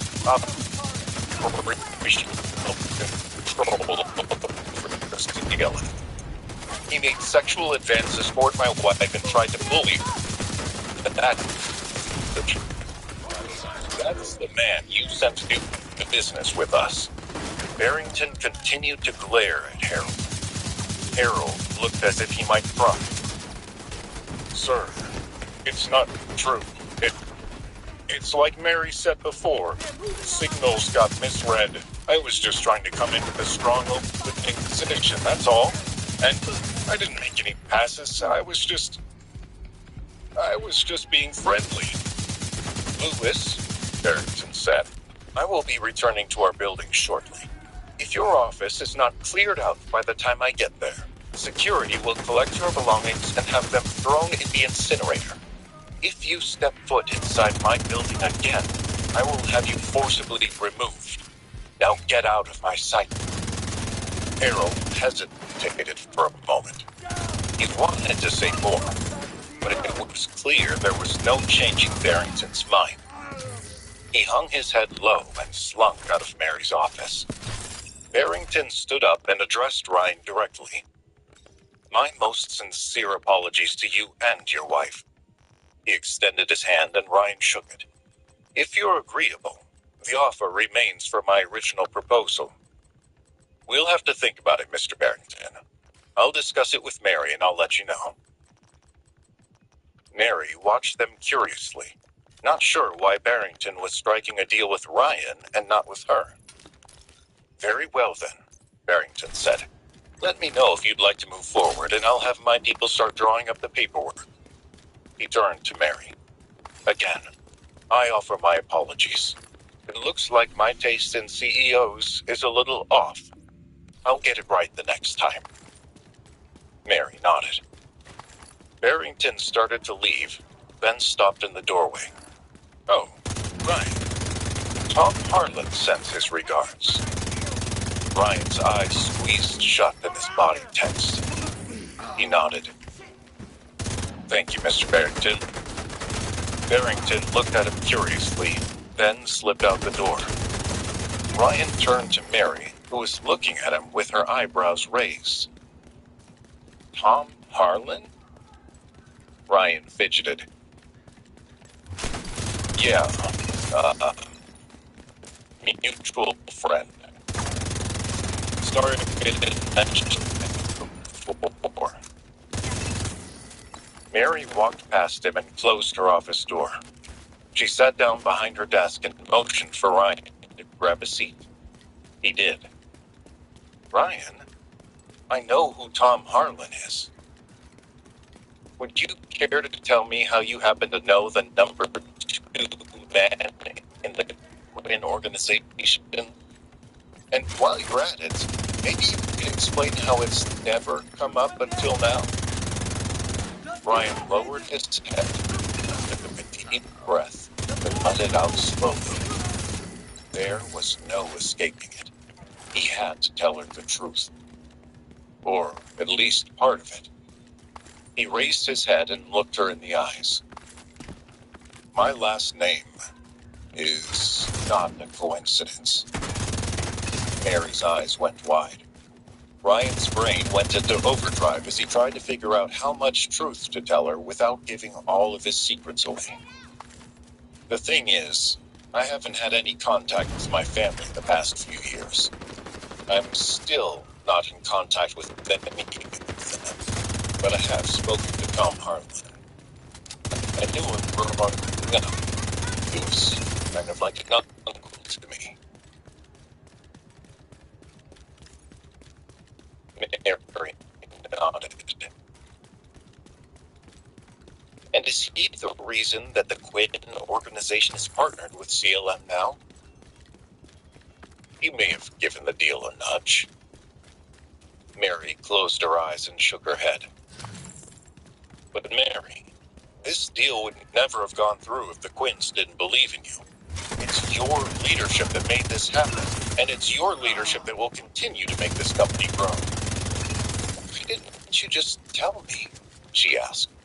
Because I didn't want you to turn down the deal. I was afraid that if you knew I was using an inside connection to move things along, you'd look at it as some kind of charity and walk away. Mary nodded her head slowly, processing what she was hearing. Ryan got up and walked around her desk. He knelt down beside her. I'm sorry I didn't tell you about it sooner. Honestly, there's a lot of bad blood between me and my family, and I don't like talking about them. When you and I first met, I had been completely abandoned by them. You and your family took me in. You became my real family. I made a promise that I would be devoted to you, and I stand by that promise. They looked into each other's eyes. She put her hands to his cheeks, then leaned in and kissed him. I forgive you, she said. He was taken aback. Really? Just like that? Really? No one knows better than me how complicated family can be. He smiled. She looked at him curiously. So, does that mean you're really rich? He looked deeply into her eyes. Maybe. I'm the richest man alive.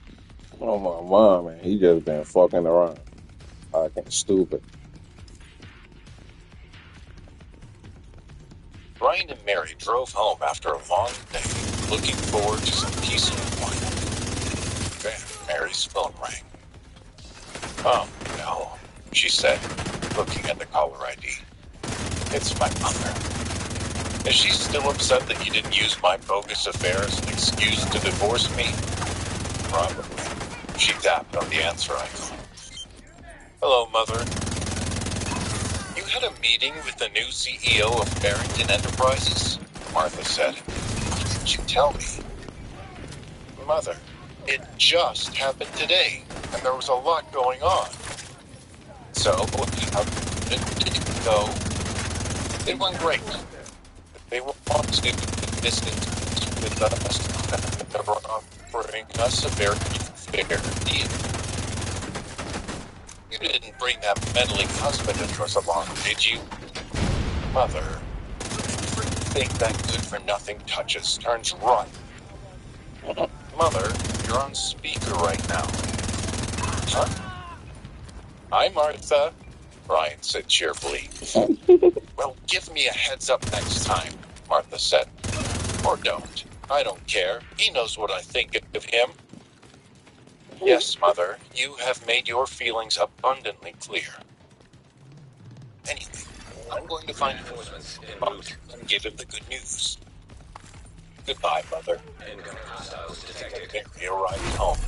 When they walked Armed in, hostile Carrie detected. was sitting in the living room, absently scrolling through a fashion website. Mary tensed up when she saw Carrie on the couch. They still weren't on speaking terms since Mary had bought into the lie that Carrie and Ryan were sleeping together. Mary approached her sister cautiously. Hey, sis, Mary said. Carrie closed her eyes and took a deep breath. Mary backed away. Okay, I get it. We're still not ready to talk. Carrie shook her head. No, it's not that. Wait here. She got up from the couch and ran upstairs. Mary looked over at Ryan questioningly. Ryan shrugged. Carrie came down a few moments later holding a box. She held it out to Mary. For you. Mary looked at the box, then back up at her sister. Carrie wiggled the box in front of Mary's face. Finally, Mary took it and opened it. Inside was the diamond necklace Ryan had helped her buy the other day. I want you to have it, Carrie said, as a peace offering. Mary took the necklace out of the box and held it up to the light. It was beautiful. Heavily armored hostile detected. Carrie, I couldn't accept this.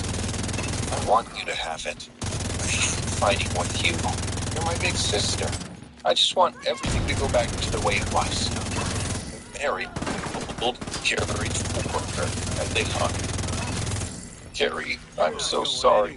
I never should have believed what they were saying about you and Ryan. I knew you would never do anything to hurt me. Like you said, we're sisters. Ryan watched as Mary and Carrie made up. He was smiling. Mary pulled back and held the necklace out to her. But I can't accept this. You take it. It looks better on you anyway. Oh, shut up, Carrie said. It would look fabulous on you. No, it's too flashy for me. I like simple things. Carrie rolled her eyes. You need to cut loose sometimes. You're like this awesome lady boss, but you never show it. You should live a little. Yeah, awesome lady boss, Ryan said. Your sister's right. You should treat yourself. Mary shook her head. It's not my style. Thanks anyway. Carrie took the necklace back. Fine. Be that way. Mary smiled. So, what's for dinner? I don't know. Mom and Dad are out having some kind of date night. Barf. Should we order Secure it? the area. Ryan Thank you, suggested. Agent. Maybe get a pizza and watch a movie? Mary smiled at her sister. Yeah, that sounds perfect. Carrie smiled back at her. I'll make popcorn. Maybe I should make the popcorn, Ryan said. The last time you tried, you almost burned the house down. Carrie shrugged. The fuck you trying That's to fair. I was not making popcorn. The next day, after Ryan had dropped Mary off for work, he kept thinking about their conversation the previous night. Carrie was right. Mary never treated herself. He decided she deserved something special. He called Michelle Yang, one of his private security agents. Mr. Quinn, what can I do for you? We're running low on supplies. Hey, Michelle. This is kind of awkward, but, well, you're a woman, right? She paused for a beat. The last time I checked. Ryan laughed awkwardly. Yeah, right. Sorry. Anyway, I want to get something nice for my wife. It's not her birthday or anything. I just feel like she never treats herself, you know? Uh-huh. So, like, if there was one thing that you really wanted that you would never buy for yourself, what would it be? The line went silent. Hello? Ryan said, thinking the call had been dropped. Cold Python Stalker. I beg your pardon? It's a revolver. .357 Magnum. Only 200 were ever made. One sold at auction recently for about $20,000. Yeah, I get it. Thanks, Michelle. I think I'll just ask Mary's sister. Anytime, Mr. Quinn. Ryan hung up and called Carrie. She suggested a new evening gown. That seemed more Mary's style. There's a fashion show at the Heinz Convention Center all week, Carrie said. If you go there, you might be able to bid on something at auction. Text me if you find something. I'll let you know if you should get it. Thanks, Carrie. You're a lifesaver. He hung up and headed for the convention center. He bought a ticket to the event at the front and went in. He didn't know a lot about women's fashion, but he knew that most of the dresses on display were a little too far out for Mary's taste. Then he saw one that caught his eye. An elegant white dress embroidered with diamonds. He snapped a picture of it and texted it to Carrie. She texted him back. Perfect. Ryan flagged down the saleswoman. Excuse me, miss. Do you know if that dress will be going up at auction? The saleswoman looked him up and down. Sir, are you sure you're in the right place? Ryan rolled his eyes. It seemed that every time he wanted to buy something nice, someone was judging him and deciding that he wasn't worthy of it. Miss, he said calmly, I'm just asking a simple question. Will the dress be going up at auction or not? Oh, that's good. The woman sighed. It will. And why do you want to know? Why do you think I'd like to know? I'm planning on bidding. You? Sir, have you ever attended a fashion auction before? Chris is up there, but it's bounced. No, I can't say that I have. Well, the prices can go quite high, and if one were to make a bid and not be able to pay, they would still be liable for a substantial amount of money.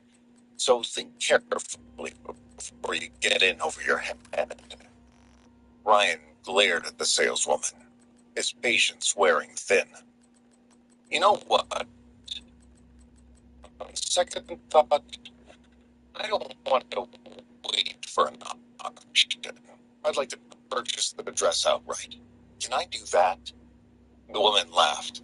Well, of course you can, but the amount we would ask you to pay would be what? Far more than you could ever hope to see in your lifetime, young man. How much? I don't really know. How much? His voice was starting to rise. The saleswoman was startled. Well, I would have to speak with the event manager. Good. Get him. I'll wait. The woman rolled her eyes.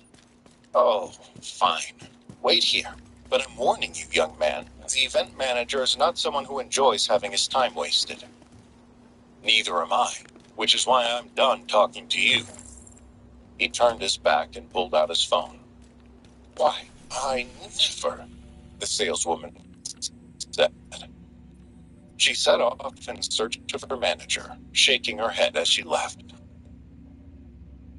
Ryan placed a call to Tom Harlan. Hello, Ryan.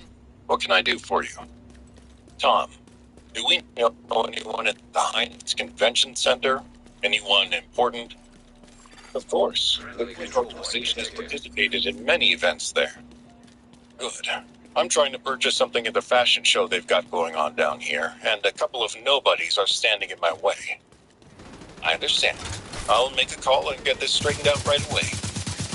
Thanks, Tom, he said, and pulled away his phone.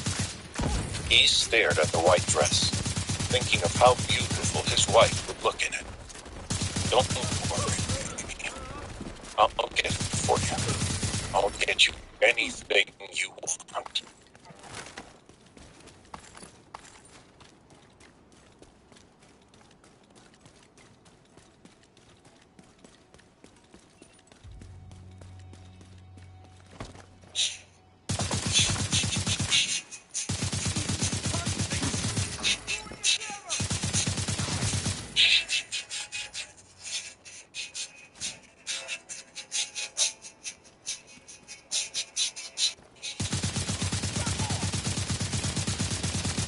Ryan waited patiently in the exhibition hall for the saleswoman to return with her manager. The white dress he intended to buy for Mary seemed to grow more and more beautiful the longer he stared at it. It was simple in design, but elegant. The handcrafting was exquisite, and the encrusted diamonds highlighted the dress without making it seem pretentious. He knew that Mary would love it. If this simple saleswoman would just get out of his way and let him buy it. The saleswoman finally returned about 10 minutes later with the floor manager, a balding, heavy-set man who was sweating under his suit. She pointed toward Ryan and said, "This is the man I was telling you about, Mr. Fielding. He says he's able to buy this dress pre-auction." The floor manager looked Ryan up and down. "Sir, this exhibition is for serious people only." "What makes you think I'm not a serious person?" Ryan asked. "Well, if you were a serious person, you would know that buying one of these fashion items before they've had a chance to go to auction requires an amount of money that a person such as yourself could not possibly afford." "Really? Great. That's how it works. Now, if you'll excuse me, I'm very busy. Name your price," Ryan said. The floor manager. "Excuse me? Name your price." "Sir, I'm sorry, but I do not have time. Is it a secret amount of money? Will your tongue fall out of your mouth if you say how much it is?" The floor manager stared at him. "Name your price." The floor manager sighed. "Fine. Given the estimate of how much this piece will go for at auction, then marking it up from there to be sure we will receive full value, we would request $10 million. Ryan nodded, looked at the dress one more time to be sure, then said, "Sold." The floor manager stared at him blankly. "I beg your pardon."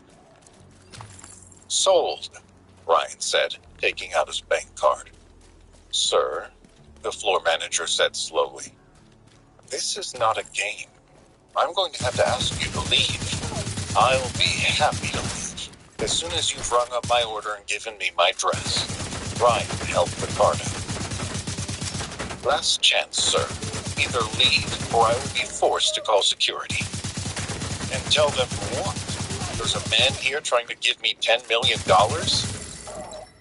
Okay, I'm done," the floor manager said, throwing his hands in the air. He grabbed a walkie-talkie from his belt and raised it to his mouth. "Security, I need a team in the formal wear section on level 6. Agent, He we put need you to the stay walkie-talkie back in his belt. "Don't say I didn't warn you." Ryan placed his hand over his mouth to stifle a yawn and waited. A few moments later, 3 security guards came running over to them. "What seems to be the problem, sir?" one of them asked. The floor manager pointed to Ryan.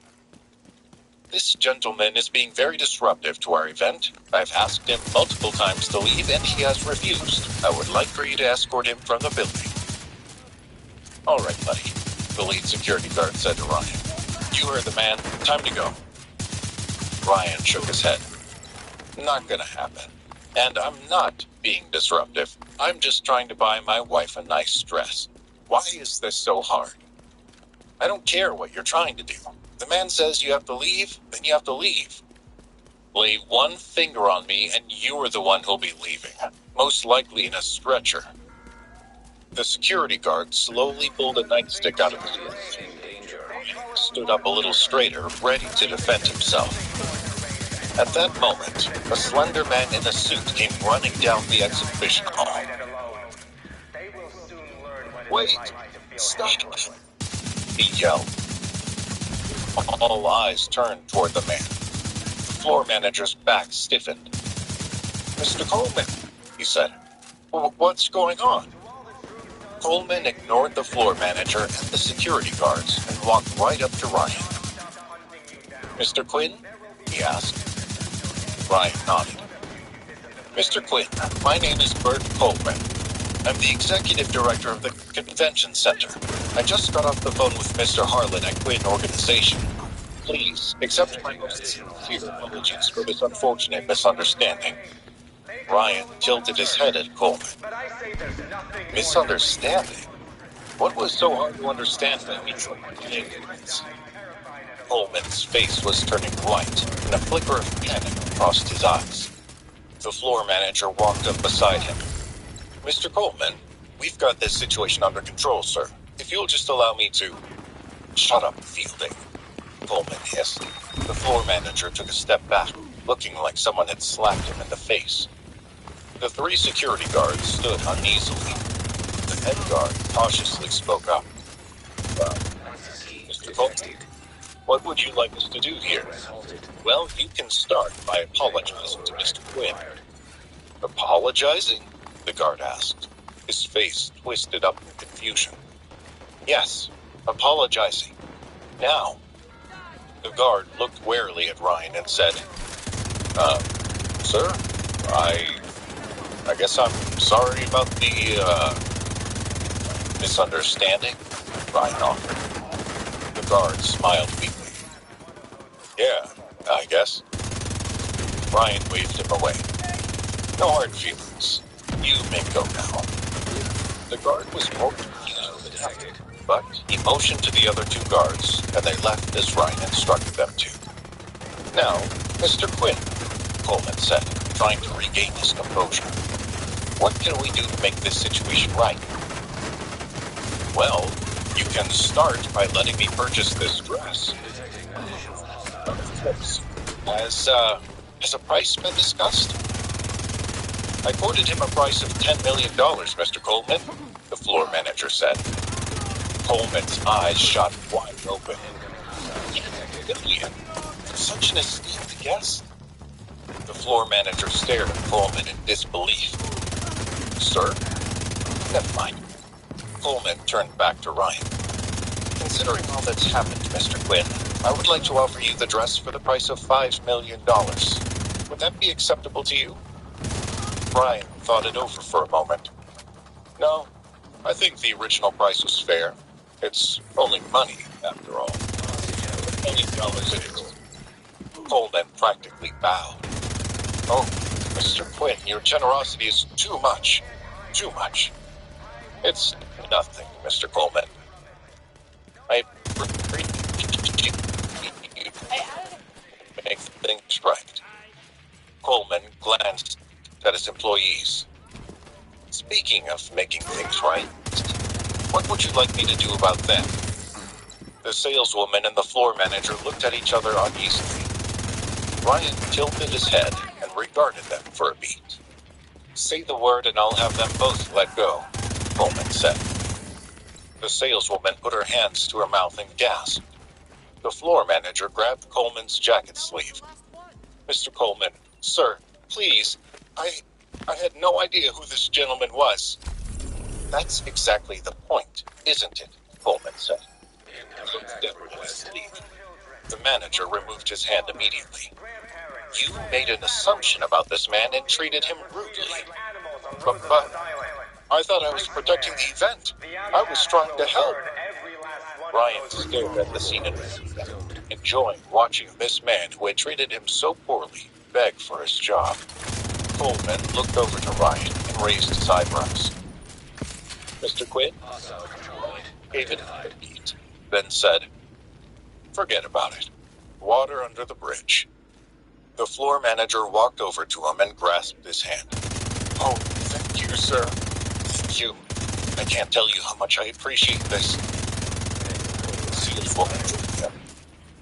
"Yes, thank you, sir. I certainly never meant any harm." She offered him a guilty smile. "Sure," Ryan said. "Whatever you guys say. Look, I'm in a terrible rush, so can I just pay for this thing and be on my way?" The 3 event workers tripped over themselves to help Ryan purchase the dress. Within 10 minutes, it had been taken off the mannequin, neatly placed into a box, and placed in his hands. "Is there anything else we can do for you today, Mr. Quinn?" Ryan was about to say no when an idea came to him. "Yeah, actually there is. Name it. The top floor of the convention center. I'd like to rent it out in a couple of nights." "The top floor? The entire floor?" "Yes. Is that a problem?" "No, sir," Coleman said quickly. "Consider it done. Is there some special way you'd like the floor prepared? I'll let you know when we get closer to the time. I'm sure you'll be able to get it done on short notice, right?" "Absolutely, Mr. Quinn. Consider it done." "Appreciate it," Ryan said. "Anyway, it's been a pleasure doing business with you." "The pleasure was all ours, sir." Ryan smiled and nodded, then turned and walked out of the convention center with his $10 million dress under his arm.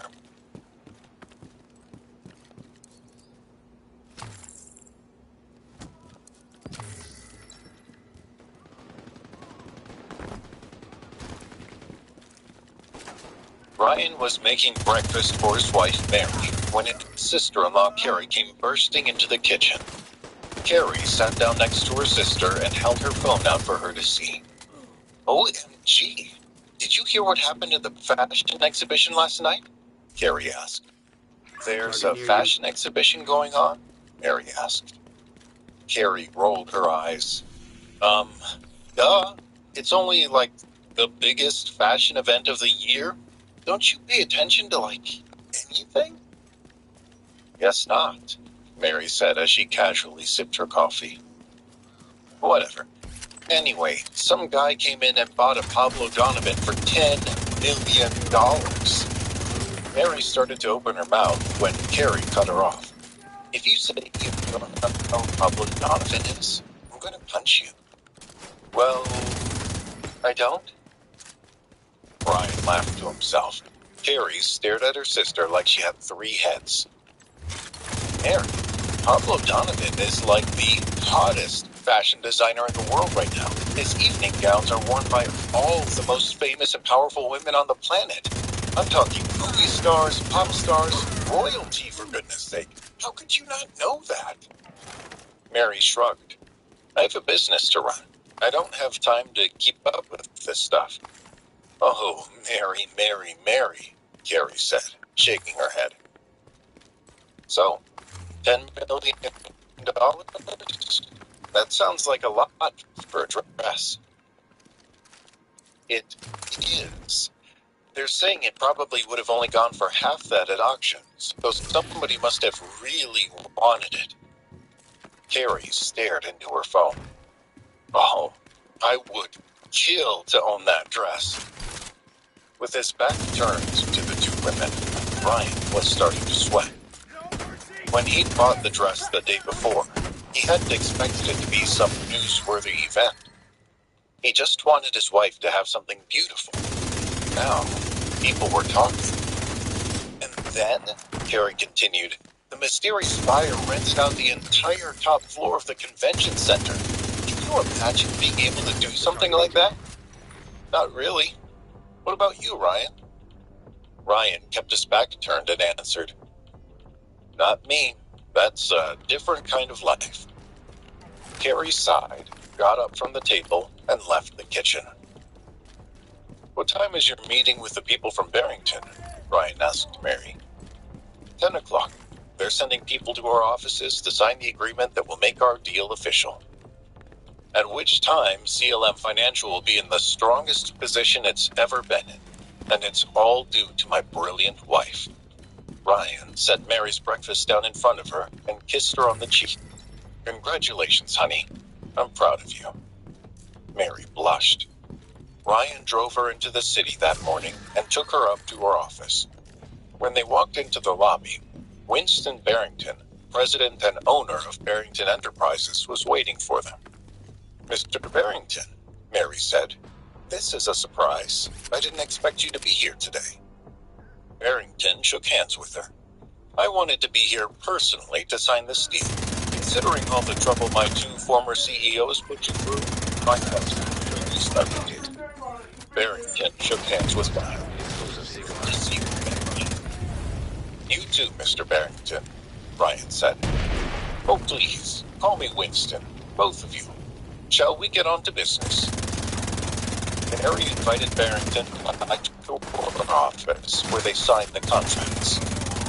When they finished, Barrington said, "I'd like to invite you both to dinner tonight, if you're up for it. We should celebrate this deal properly." "Oh, we don't want you to go to any trouble," Mary said. "Nonsense. I insist. I think this is going to be the beginning of a wonderful partnership." They accepted Barrington's offer and agreed to meet at Menton, one of the fanciest and most expensive restaurants in all of Boston. Ryan brought Mary back to the house in Wellesley after work so she could change into something nicer. She chose a classic black cocktail dress with heels and wore her hair up in a twist, showing off the seductive curve of her neckline. "Wow," Ryan said as she walked out of their bathroom. "You look absolutely stunning." She smiled and gave him a kiss. Then she looked over his outfit. He was wearing jeans and a V-neck sweater. She made a face. "What?" he said. "My suit is at the cleaners. We need to upgrade your wardrobe." He put his hands on her shoulders. "Baby, trust me. Nobody is going to be looking at me." She smiled shyly at him. Good work. "Okay, let's get going. We don't want to be late." Target down. Good They job. drove back into the city, parked in a garage by the waterfront, That's and another one walked to down. the restaurant. Good job, Agent. They ended up arriving early and decided to get a drink at the bar. As they were getting ready to order, they heard someone say, "Mary?" They turned around and saw Monica, Mary's old college friend who owned the jewelry shop. "Monica!" Mary called out, running up to her and giving her a hug. "This is so crazy. What are you doing here?" Monica looked shy as she said, "I'm here on a kind of date." "Oh." Mary looked behind Monica and saw a young man in a suit looking bored. She looked back at Monica, who shook her head briefly. It seemed the date wasn't going well. Bryce," Monica said. "This is Mary. She's one of my best friends in the world." Bryce jerked his head up once. "Hey," he said. Then he pulled out his phone and started tapping on the screen. "Okay," Mary said. "Is Ryan here?" Monica asked. Ryan walked up from behind Mary. "Hey, Monica. Secure Great the to area. see you again." He gave her a warm hug. Monica had been very helpful when he'd taken Mary's sister to find a diamond necklace, even going so far as to fire one of her employees after she'd treated Ryan and Carrie Secure rudely. those control points, Agent. Quickly. Mary said, "We're meeting someone for dinner, but we got here early. Should we see if they'll let us have a table for a little while so we can all get drinks together?" "I'll handle it," Bryce said cockily. He reached over and tapped the hostess on the shoulder. "You guys have a chef's table, right? We'll take it for a little while. Money's not a problem." Monica rolled her eyes, embarrassed by her date's behavior. "We're meeting someone tonight, too," Bryce continued. "One of the city's most influential business leaders. You two can hang at the chef's table with us until he shows. Then you can go meet your friend or whatever. I'm sorry, sir, the hostess said. The chef's table has already been reserved for the evening. Bryce casually reached into his pocket, pulled out a money clip, and took out a $100 bill. He held it out to the hostess. Go ahead and unreserve it for me.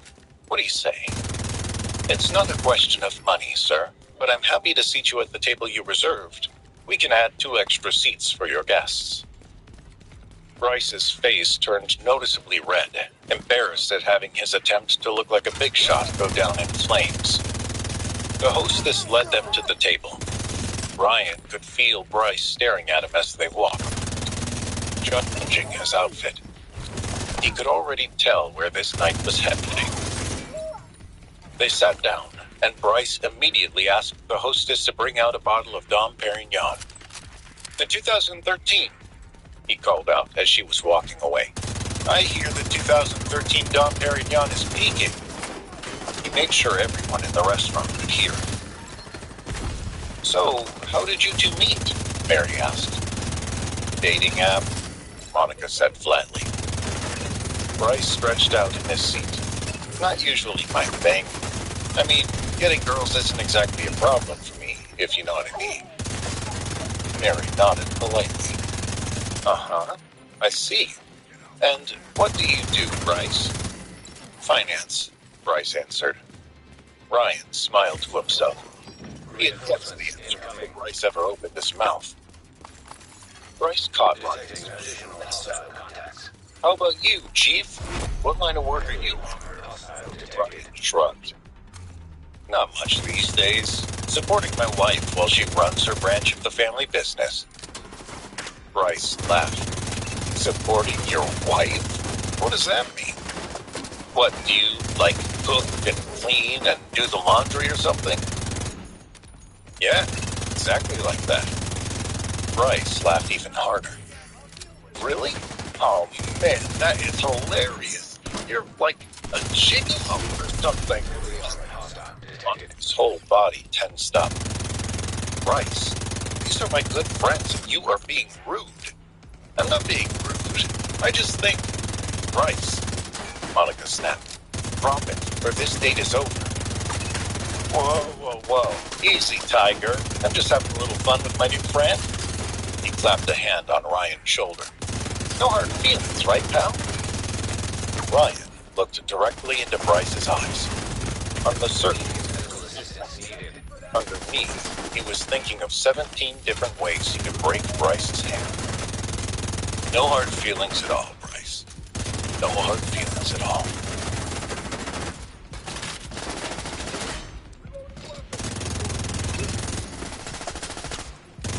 The air around the table had grown tense. In spite of Monica's warnings, Bryce continued to find ways to talk it down, trying to make it feel small. Honey? Ryan said to Mary. Should we check to see if our guest has arrived so we can leave these two to their date? Ryan caught a hint of desperation in Monica's eyes, who was obviously having as miserable a time with Bryce as everyone else was. He felt bad leaving her on such a disastrous blind date, but he also feared that if he spent another minute with this annoying weasel, he'd end up punching him right in the face. Oh, that reminds me, Bryce said, pulling out his cell phone. I can call my guy. He's supposed to be introducing me to some of his VIP friends. On our date? Monica said. What's the big deal? I'll meet these guys, shake their hands, and then we can do our thing. It's cool. I can multitask. Monica rolled her eyes. She wasn't sure if she should throw a drink in Bryce's face, storm out, or both. Instead, she crossed her arms and sat back in her seat, praying that the night would be over soon. Bryce tapped his phone and brought it up to his ear. Hey, I'm at the place. Was gonna do us a solid and grab the chef's table, but couldn't get it without a res. Wait, really? That's so funny. Well, I guess I'll just slip on in there and... No? Oh, okay. What do you mean embarrass you? How would I... Okay. Yes, sir. Okay. Bye. Bryce hung up and slipped the phone in his pocket. It was clear to the rest of the table that whoever he'd been speaking to had just put him in his place. Bryce forced himself into an arrogant smile and said, "Funny story. The reason I could get us at the chef's table is because the people I'm supposed to meet are already there. Isn't that rich?" "So why don't you go in there?" There's a kill Ryan squad in the asked. area. "Oh, my friend thinks I should wait for him.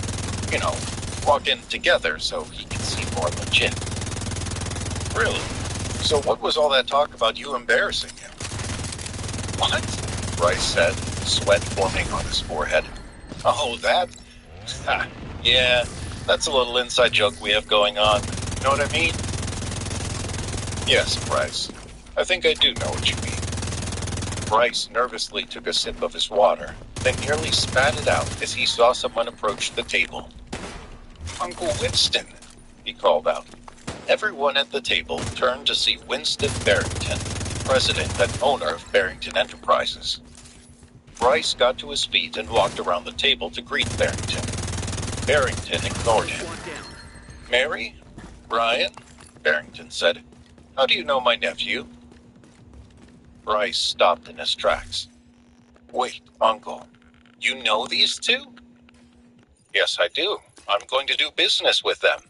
How do you know them?" "Total coincidence, Winston," Mary said. "Bryce's date is an old friend of mine." "Yes," Bryce said nervously. "What are the odds?"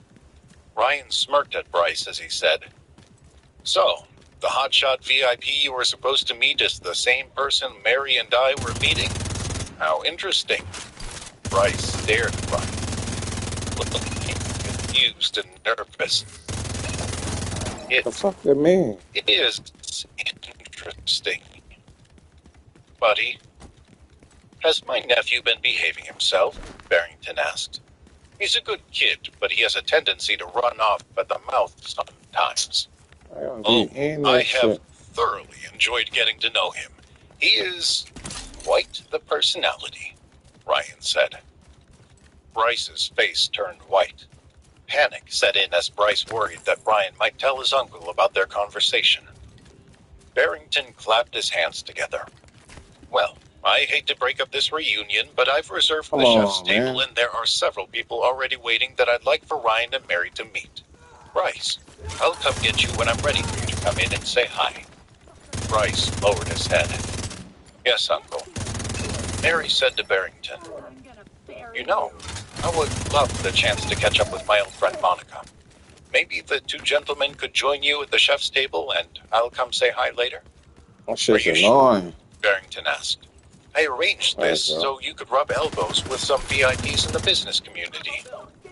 Mary held up her hands. "Oh, I'm not terribly comfortable in those situations. If it's okay with you, I'd rather just pop in for a minute." "As you wish, Mary. Ryan, come join me. Bryce, keep quiet in there and don't speak unless spoken to." "Yes, Uncle Winston," Bryce said. The three of them left Mary and Monica and made their way to the private chef's table. A host opened up the door to the private room, and they stepped inside. Seated at the table were four men in their 60s. They were all exquisitely dressed. "Winston," one of the men said, holding up a glass of single malt scotch. "So nice of you to join us." "Apologies, gentlemen. Apologies. My driver forgot to take into account this Boston traffic." The four men laughed good-naturedly. "Ryan, allow me to introduce you to some of the most influential business leaders in town." Barrington went around the table and introduced Ryan to all four men, each of whom was president of a major Fortune 500 company. Bryce marveled at how all four of them greeted Ryan with a large measure of respect, standing to shake his hand when their time came. "It's a pleasure to meet you all," Ryan said. "The pleasure is all ours," one of the men replied. "I've been a great admirer of your father's for many years. He built something special from the ground up through hard work and sheer determination." "Yes, he did." Let's all sit, Barrington said. Everyone sat down except for Bryce, who was unsure of what to do with himself. I'm sorry, but who might this gentleman be? One of the VIPs asked. Barrington looked back at Bryce. Oh, sorry. I forgot he was there. This is my nephew, Bryce. He's working in finance right now. But I hope to one day achieve what all you men have achieved, Bryce said quickly. I'm such a fan of all the achievements you've achieved. I mean, the things you've thinked. Your boy's a little tongue-tied there, isn't he? The VIP said. The men all laughed. Bryce tried to join them, but the embarrassment he was feeling was written all over his face. Sit down, Junior, Barrington said. And remember what I told you about talking too much. Bryce nodded and took his seat. Ryan watched with amusement as all of Bryce's swagger melted away. Well, I would like to propose a toast, Barrington said, to the Quinn organization. I'm honored to be working so closely with the founder's only son. That's very kind of you, Winston. Of course, it's really my wife who you'll be working with. The Quinn organization is content to remain a silent partner with the firm she's built up. Of course, Barrington said. A very capable woman, your wife. She is, and I know you're going to have a great experience working with her. The men went around the table making small talk. Bryce stared at Ryan in wonder, still trying to wrap his head around the idea that this kid in jeans and a sweater was possibly the wealthiest person in the room. Ryan checked the time on his phone, worried that if he lingered too long, Mary might walk in and see this room full of bigwigs kowtowing to him. He stood up from the table and said, Well, gentlemen, it's been a pleasure getting to meet all of you. I hope you won't mind if I excuse myself. Not at all, Ryan, one of the VIPs said. Appreciate you taking some time to say hello. Ryan shook each man's hand and turned to go. Bryce, you can go too, Barrington said. Don't you have a date waiting for you as well? Yes, Uncle, but I was really hoping I might be able to stay for a bit and... Bryce? Yes, Uncle? You may... As all eyes turned toward him, sweat started to form on his back. Ryan put a hand on his shoulder. Come on, buddy. Let's get you back to that pretty girl out there. Bryce snapped out of his daze and followed Ryan out of the room. Before they got back to the table, Ryan turned to Bryce and said, I'm going to need you to keep quiet about what you saw in there. Under no circumstances are you to tell Monica, Mary, or anyone else what you know about me. If you do, I will be sure to wreck you with your uncle. Any dreams you have about one day sitting at a table with men like that again will be over. Do you understand? Bryce nodded quickly. No, and then back. Ryan? What? Bryce pitched it nervously. I'm sorry for what? You know. I'd prefer to hear you say it. Bryce swallowed hard. Or acting like a complete total jerk. Ryan smiled coldly at him. Good boy, Bryce. Good boy.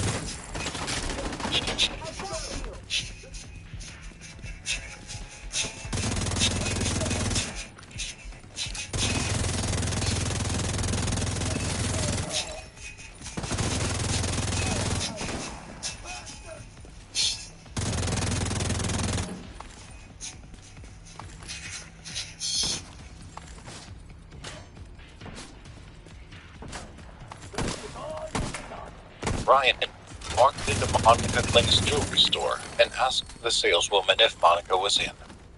The saleswoman slipped into the back and came out with Monica a few moments later. Ryan, what a nice surprise. Hey, Monica, how'd the rest of your date go? Monica rolled her eyes. Ugh, wasn't he the most obnoxious guy you've ever met in your life? He was up there. Sorry you got matched with him. What are you gonna do? Weird that his uncle was the same guy you and Mary are doing business with, though. Yeah, what a coincidence, right? I wanted to ask what happened in that Secure private the room. area. Thank After you Agent. guys came back to our table, he seemed totally different. Like all that macho bragging just stopped and he got all quiet. Are you complaining? Ryan asked. Heavens, no. It was a welcome change. Then don't ask too many questions. That's my advice. Monica eyed him suspiciously. She already knew there was more to him than met the eye, especially since he'd been able to afford such an expensive necklace for his sister-in-law a while back. Just how much more was still an open question. So, what can I help you with today? I doubt you just came in here to check on how my date ended. You are a very perceptive woman, Monica. I'm looking for something for Mary. She's been working so hard putting all these deals together, and I want her to know how much she's appreciated. I already got her a nice dress. Now I'm looking to complement it with some jewelry. Well, aren't you just the sweetest husband? Ryan shrugged. What does the dress look like? I'm sure we can find something that'll go well with it. Ryan hesitated for a second. He'd spent $10 million in order to purchase a one-of-a-kind, handmade designer dress to prevent it from going up at auction. What he hadn't expected is that his purchase would make the news. He hoped Monica hadn't heard about it. It's a simple white dress. Very elegant, though. And it has some kind of, sparkles on it. Monica closed her eyes and listened to his description, trying to picture the dress in her mind. When she opened them, she looked suspicious. Any idea who the designer was? He shook his head. Nah, I don't really keep up to date on that kind of stuff. Monica pulled out her phone and started tapping away at the screen. She pulled up a picture of the dress Ryan had purchased and showed it to him. Might this be the dress in question? A one-of-a-kind handmade original by Pablo Donovan? Ryan snapped his fingers. Hey, that's the one. Lucky guess. Monica squinted at him. He shrugged. So, any chance you can help me find something that will pair well with it? She took a deep breath and thought about it. Well, there's one piece that comes to mind. A diamond necklace. Ryan frowned. I don't know. Carrie actually tried to give Mary the diamond necklace that we bought here as a gift, and Mary turned it down. Said it was too flashy for her. The piece I'm thinking of isn't flashy at all. It's simple and elegant, but of the highest quality. Exactly like the dress. Sounds great. Can I see it? Problem is, I don't have it in this shop. My uncle has a store in the city. That's where it is now, assuming someone hasn't bought it. Wow. This jewelry thing really runs in the family, huh? 6 generations and counting. Ryan nodded. Okay. So, can we go see it? Monica bit her lip and looked off to the side. Uh-oh, Ryan said. What is it? Well, it's just that I don't have the greatest relationship with my uncle. Friendly supply His drop wife. detected. Ryan waved an objection. Business is business. Whatever is going on with you guys, I'm sure they'll put it aside for the sake of making a sale. Maybe. Come on, Ryan said. Time's a-wastin'. Monica told her assistant she was stepping out for a bit and asked her to watch the store. Then she and Ryan drove into the city to meet her uncle. The shop was just off Kenmore Square. They parked and walked toward the building. Monica's steps grew slower the closer they got. Hey, Ryan said. It's gonna be fine. We're just buying some jewelry. Monica nodded and kept walking. They got to the modest building and went inside. A large man dressed all in black came toward them. He paused as his eyes rested on Monica. "Oh, it's you." Monica waved. "Hi, Uncle Mike. What do you want? I thought you were too good to come into my shop." "Uncle Mike, I never said I was too good for this place. I just wanted to open up my own store, not have to work for someone else." Mike scoffed at her. "And I didn't come here to fight. I'm looking for something." "Yeah? What's that?" "The Swarovski diamond necklace. You know the one I mean. Do you still have it?" "Yeah," Mike said cautiously. "Why are you asking?" "I have someone who wants to buy it." "Who?" "Me," Ryan said, stepping forward. He held out his hand. "My name's Ryan. It's nice to meet you." Mike looked down at Ryan's hand, but didn't shake it. "You want to sell my Swarovski and take the commission?" Mike said to Monica.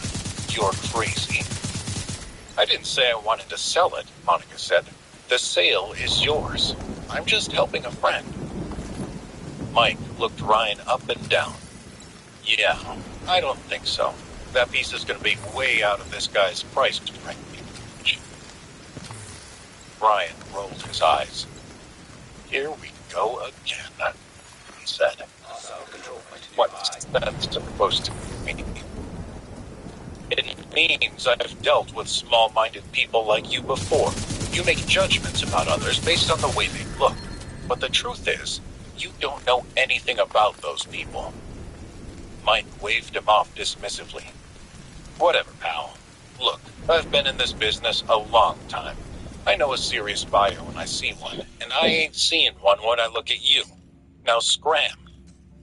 At that moment, Monica's Aunt Sheila came in from the back of the store. "Oh, look," she said. "It's little Miss I'm Too Good to Work Here stepping foot in our shop." Monica sighed. She grabbed Ryan's arm and started to pull him toward the door. "I knew this was a mistake. Come on, Ryan. Let's just go." Ryan held his ground. "Ryan, huh?" Sheila said. "This your boyfriend?" "Huh. Too good to work in our shop, but still winds up with some low-class nobody for a boyfriend. Typical." "Ryan, can we go?" Monica said. "Not so fast," Ryan said. "I'm deciding whether I should be nice and just buy the necklace or teach these people a lesson." Mike drew himself up to full height. "Yeah, but what lesson could you teach me?" "Take your pick. I could bankrupt you with one call, or I could knock all your teeth out. Or both." "Oh, are you some kind of hot shot?" Sheila said. "You bet he is, honey," Mike replied. "He wants to buy the Swarovski diamond necklace." Sheila's eyes widened. "Well, why didn't you say so, honey? It's only $17 million. I'm sure Mr. Hotshot has that kind of scratch lying around. Probably got that much in change in his couch cushions." Mike and Sheila laughed. Ryan looked back at Monica. She was waving him toward the door. "Is there anywhere else we could find this same necklace?" Ryan asked Monica. She shook her head. "No, it's one of a kind." Sheila opened up a small vault on the back wall and pulled out a box. "Sure is." She opened the box, took out the necklace, and held it up. "See? Only the view, because it's the closest you're gonna get to it." Ryan stared at the necklace in Sheila's hand. Monica was right. It was the perfect complement to the dress he bought. He could see it draped around Mary's neck. The vision was one pure perfection. He closed his eyes and lowered his head. "Great," he said. "Now I have to give these bozos my money."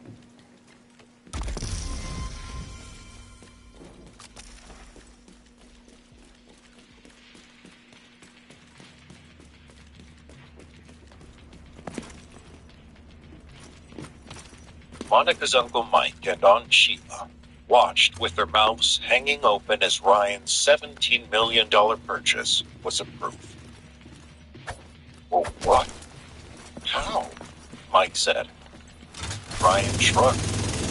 What can I say? Anyhow, if you can get that necklace polished up for me before I go, I'd appreciate it. Monica was standing behind him, smiling. $17 million may have been a lot to pay for a piece of jewelry, but the looks on her aunt and uncle's faces were priceless. Mike shared a look with Sheila. Ryan watched them closely, wondering what they were up to. Hey, Sheila, Mike said. That price you quoted him, $17 million? Are you sure about that? Sheila was still holding on to Ryan's credit card. She tapped it a few times on the counter. I don't know about that. It's been a while since I've had it appraised, and you know how things are with inflation and everything. Really, guys? Monica said. You just made a $17 million sale and you're trying to get more? We're trying to get fair market value, young lady, Sheila said. Monica shook her head. I believe you two. How much more are you asking for? Ryan said.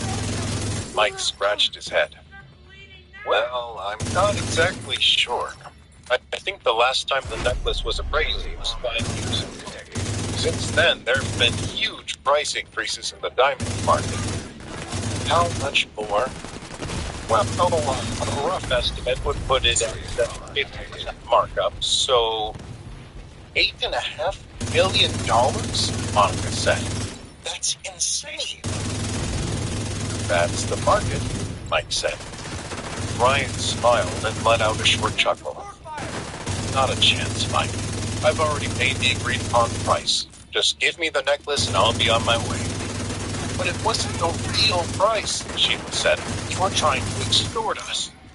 I think you've got that backwards, Sheila, Ryan said. Mike held out his hands, trying to calm things down. Now, hold on, everybody. I'm sure we can come to an agreement. Since you're friends with our niece, we can take that into consideration and settle for an extra $5 million. Another $5 million, and the necklace is yours. The necklace is already mine, Mike, and you're going to hand it over to me now, or this day is going to turn out very badly for you. Mike drew himself to full height and took a step toward Ryan. Are you threatening me in my own shop? Mike was a few inches taller and a few pounds heavier, and he used it to try and intimidate him. Ryan didn't flinch. Not at all. You see, there are threats, and there are facts. In 2 seconds, I'm going to knock out several of your teeth. That is a threat. Mike scowled at him. Ryan took advantage of being a couple inches shorter and headbutted Mike right in the mouth. Mike staggered backward against the counter, holding his hand to his face. He spat something into his palm and looked down at it. Mixed it in with the blood were 3 of his front teeth. And now that threat has been turned into a fact, Ryan said calmly. Mike looked up at him in a rage. I'm going to kill you. No, Mike, you are not. That's a threat, and an item wanted that. Let's try this again. Here's another fact. Your wife is going to hand me back my card and the necklace in the next 30 seconds, or I'm going to break both of your legs. Mike's look of rage began to change. He looked back at Sheila, who was standing behind the counter, helplessly. Time's ticking, Mike, Ryan said. Mike yelled at Sheila. Well, don't just stand there, woman. Do what the man says. Sheila quickly handed over the card and the necklace. Ryan took them from her, his eyes staying fixed on Mike the entire time. Thank you, Sheila, Ryan said. Sheila didn't say anything. Oh, could I trouble you for the receipt? Ryan and Monica didn't speak for the first few minutes of their ride back to Monica's jewelry store. Ryan had grabbed some napkins from his glove compartment and was attending to a small cut on his forehead while he drove. Monica stared out the window. "Sorry about all that back there," Ryan said after a while. "I know I could have just paid the extra $5 million, but it was the principle of the thing that bothered me." Monica shook her head. "I don't care about that. Those two have always been jerks. They got what was coming to them." "Then what is it?" She turned to face him. "Does Mary have any idea who you really are?" Ryan shifted in his seat and gripped the wheel tighter. "She knows a little. Not everything." "Are you going to tell her?" "I'm working on it." Monica went back to staring out the window. "You should tell her, Ryan. She deserves to know." He was quiet for a while. Finally, he said, "I know. You're right." He paused again, then said, "Maybe you can help me with that." "Me?" she said, facing him again. "How can I help? I've rented out the top floor of the convention center tomorrow night. I want to give Mary a really special night, but I want it to be a surprise. Can you help get her there?" "Probably. Did you have a plan in mind?" "It's the last night of the fashion show. I'll get you 2 tickets. Invite her out for girls tonight. And then you'll tell her the truth." Ryan smiled. "After the night I have planned, she'll be able to see the truth for herself." He dropped Monica off at the store, then drove into the city to pick Mary up from work. The next day, Monica called Mary at her office. "Hey, Mary, how's work going?" It's a lot right now, but we're in a really good place. How are you? Whatever happened with that guy Bryce from the other night? What a jerk he turned out to be. Yeah, he didn't really seem like your type. Or anyone's, really. He was too in love with himself. Actually, that's kind of why I'm calling. I was supposed to go to the last night of the fashion show with him, but obviously I don't want to spend another minute with that creep. You want to be my date tonight? Mary hesitated. I don't know. I was planning on working late tonight. Plus, fashion's not really my thing. Oh, come on. We haven't hung out just the two of us in forever. It'll be fun. Mary drummed her fingers on her desk. It would be fun to have a girls' night. Exactly. Come on. Don't make me go to this thing alone. Well, when you put it like that, how can I say no? Great. It's settled. Meet me there at 7 o'clock. Monica hung up and texted Ryan. Mary is in. We'll be there at 7. Don't mess this up. Mary took the tea from her office and got out at the Heinz Convention Center stop. Monica was waiting for her outside of the front door with the tickets. They went inside, walked around the showroom for a bit. Guests were filing in and making their way to the auditorium. Everyone was dressed in the latest and most expensive fashions. Mary began to feel uncomfortable. I didn't realize this was so fancy, she said. What are you talking about? It's a fashion show. Of course it's fancy. Yeah, but I'm just wearing my boring old work clothes. I feel like everybody's staring at me. Monica smiled slyly. What is it? Mary asked. Nothing. Just, well, I get the feeling you won't be feeling underdressed much longer. Mary gave her a confused look. They continued to walk around until they came to the elevators. Monica pressed the button. Where are we going? Mary asked. The show is here on the main floor. We are not going to the show. We're not? Mary asked, surprised. Monica shook her head. This is better. We secure? Okay. Don't work on it. Get They it stepped done. onto the elevator and rode up to the top floor. the doors open. This is where I leave, Monica said. Leave me? What are you talking about? What's going on? I thought we were having a girls' night. This is something else. Monica put her arms around Mary and gave her a hug. Good luck tonight. I don't know how things are going to go. I just know that a lot is going to change. Mary took a step back. Okay, now you're freaking me out. It's nothing to freak out about, I promise. Just enjoy your night. Mary stepped off of the elevator and looked back at her friend as the doors closed. Then she turned around as two women approached her. Mrs. Quinn, one of them said. Yes? Follow us, please. We have a room set up for you to change into your evening gown. And continue to do their job. Yes, sir. Copy that.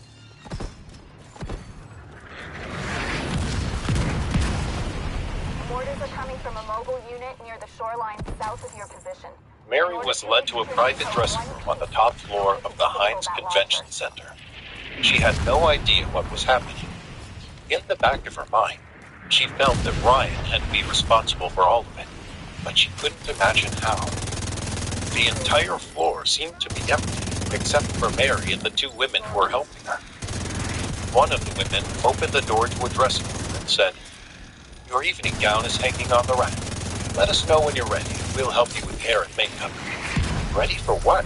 Mary said. The woman smiled. "We'll be right outside."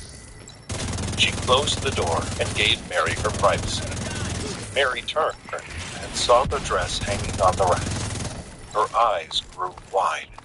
It was the dress her sister Carrie had told her about, the one that had been purchased for $10 million. I shouldn't be here, Mary thought to herself. This is like a fairy tale. She walked slowly over to the dress and lightly touched it with her fingertips. She was nervous to put it on. She felt there had to be a mistake. But it wasn't a mistake. Her friend Monica had brought her up here, and the women who led her to this room had addressed her by name. This was all for her. She changed into the white diamond-encrusted gown. It fit perfectly. She looked at herself in the mirror, still not fully able to believe this was happening to her. She opened the door and poked her head outside of the room. Hello? The two women stepped out from behind the corner and came into the room. "You look exquisite, Mrs. Quinn," one of them said. "Absolutely stunning." "Thanks, I guess." Mary realized she was practically shaking. She took a deep breath to calm her nerves. Do either of you know what this is about?" They smiled at her. "If you'll just take a seat, Mrs. Quinn, we'll start on hair and makeup." The women spent about 30 minutes getting Mary ready. They worked quickly and efficiently, wasting no time but paying attention to every detail. Mary's head continued to beat the entire time. She couldn't imagine what this was all about. When the women had finished, they led Mary out of the dressing room and got into a large open space. The room was dark, except for a single light shining down on a dinner table placed in the center of the room. The table had a white linen tablecloth with rose petals sprinkled around it. A bottle of champagne chilled in an ice bucket. The table was set for two. As she walked closer, she saw that someone was standing just outside of the light. It was a man in She came closer, and the figure began to look more and more familiar. "Ryan," she said. Ryan turned around. "Hi, Mary," he said. "Ryan, what is happening? What is all this?" "Well, it started as me wanting to get you something nice. A dress, maybe. Then I thought about a celebratory dinner, congratulating you on the deals you've made at work. Then I remembered how our anniversary dinner ended up being kind of lame, and I thought I needed to make it up to you. Things kept growing from there. But how? Dang it. I'm out of mortars. Ryan took a deep I breath. could have been more helping. Yeah. How? That's also part of the evening. He raised his hand and snapped his fingers. More lights came up around the table, and a team of waiters came rushing in. One of them pulled a chair out for Mary and motioned for her to have a seat. What the fuck As is she going made her on? way over to the Sir, table, you gotta be brief. Ryan got his first clear view of her, the $10 million dress. Breathtaking, he said. She blushed a little, then sat down at the table. Ryan joined her. The waiters poured champagne and stepped back from the table. Ryan raised his glass to the most beautiful woman in the world. Mary blushed even harder, then raised her glass to the most surprising man I've ever known. They sipped their champagne and set down their glasses. Ryan motioned to one of the waiters. The waiter approached the table holding a box. He presented it to Mary, took it, and said thank you. She opened the box and saw the diamond necklace. Oh, Ryan. It's beautiful. It's one of a kind. Just like you. He stood up from the table, went over to her, and helped her put it on. That's better. Completes the outfit. If you go through it and up the ramp, you can It's access the incredible. penthouse from the bleachers. She said, staring down at the glittering diamond. Just tell me it didn't cost the same as this dress I'm wearing? Ryan hesitated, then said, Sumner, it I'm hearing a lot didn't of fucking cost ruckus. the same. Are you in control of this shit or not? More? Whenever you feel like sharing your He concerns smiled. with me, I wanted you everything lose to be Kinenko, perfect. back off and let Tonight, me do my job. everything changes. Fucking DC Eric Tonight, bullshit. we reset our relationship and move forward the way we were meant to, with no secrets between us. End of story. She fidgeted with the necklace. I'm afraid I'm not ready to hear your secrets. I'm afraid I'm not ready to tell them. But the time is now. She nodded. Yes, the time is now. Ryan turned toward the waiters standing in the background. Could we have the room, please, gentlemen? The waiters cleared out silently and left them alone. Ryan reached for his champagne glass and drained what was left. Okay, here goes. I am not some distant relation to the folks who run the Quinn organization. I'm the only son of Donald Quinn, the founder of the company. The Quinn family fortune is my fortune. I see you Ryan. at the ballpark, Agent. Chernenko That is wasn't the right case here. when you met me. I'd walked away from my family and was trying to make it on my own for the first time in my life. I was completely cut off from them. I had no money, no job, and no prospects. Why did you walk away from them? The Quinn fortune comes with strings attached. My father had nothing when he started the business. No bank would loan him the startup cash, and there were no rich family members to help. So he turned to the one place where he could get his hands on the money fast. The Mafia. The Mafia? Does that mean... He held up a hand to stop her. Don't worry. The Quinn organization is perfectly legitimate now. You're not in any sort of danger by partnering with them. But just because their businesses are legit doesn't mean that they're done with the mob, or that the mob is done with them. The mob will always own a piece of them. For every dollar that the Quinn organization makes, a small portion of that money goes to the Mafia. But The Quinn organization makes hundreds of billions of dollars every year. Even a small cut of that means that the Quinns are paying the Mafia millions, Ryan said. Hundreds of millions. They basically fund the Mafia in New England. The table went silent. Mary closed her eyes, trying to process what she was learning. That's why I walked away. I couldn't live with the idea of one day running a company that was sending so much money to such an evil organization. I had to get out. Then, a few weeks ago, I got a call saying I was no longer cut off. So, now that you're back in, what does that mean? For now, it means that the Quinn's fortune is my fortune.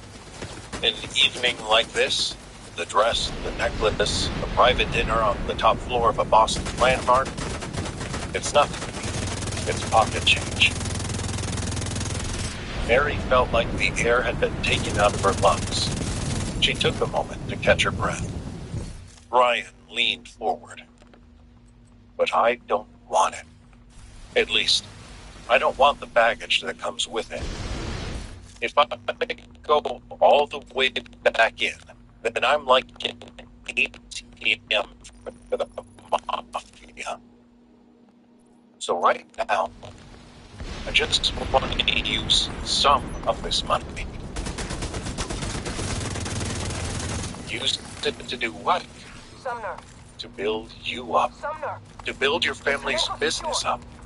I want to help you create your own empire, free from the ties that bind the Quinn organization to the mob. I want to be part of something clean. I've got an He extraction paused cover and tried to inbound. gauge her reaction. Just need you to get Chernenko out Is of that that- chamber. Is that all right with you? Mary grabbed onto the edge of the table. I'm sorry, this is all just happening so fast. The table went quiet again. Ryan held his breath, waiting to see which way his life would go. Would she accept him for who he was and move on to a new chapter with him? Or would she close the book on their relationship forever? Thank you. Mary sat up straight, took the champagne bottle out of the bucket, and poured herself a fresh glass. What the hell? Then, she held it up to him and said, Chernenko on that "To extraction new cover now. beginnings."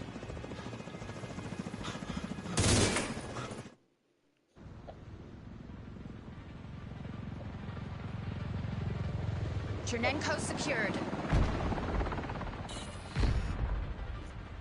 Good work out. Hostile radio intercepted. Okay, where's he? Where they went out? Black Tusk. He played us. He's working with the cleaners. Ma'am. Ryan and Mary lingered over their dinner on the top floor of the convention. Oh, man, still about it. With me. Let's kill this motherfucker.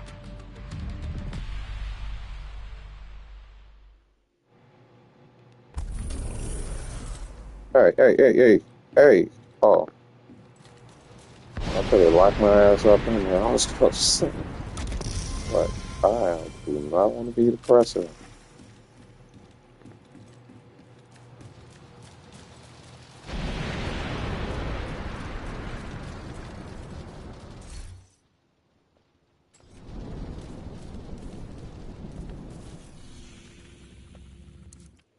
Return to Washington.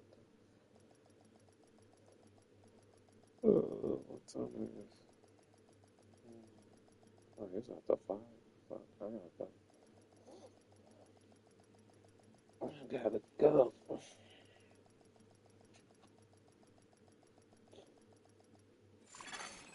Entering safe area.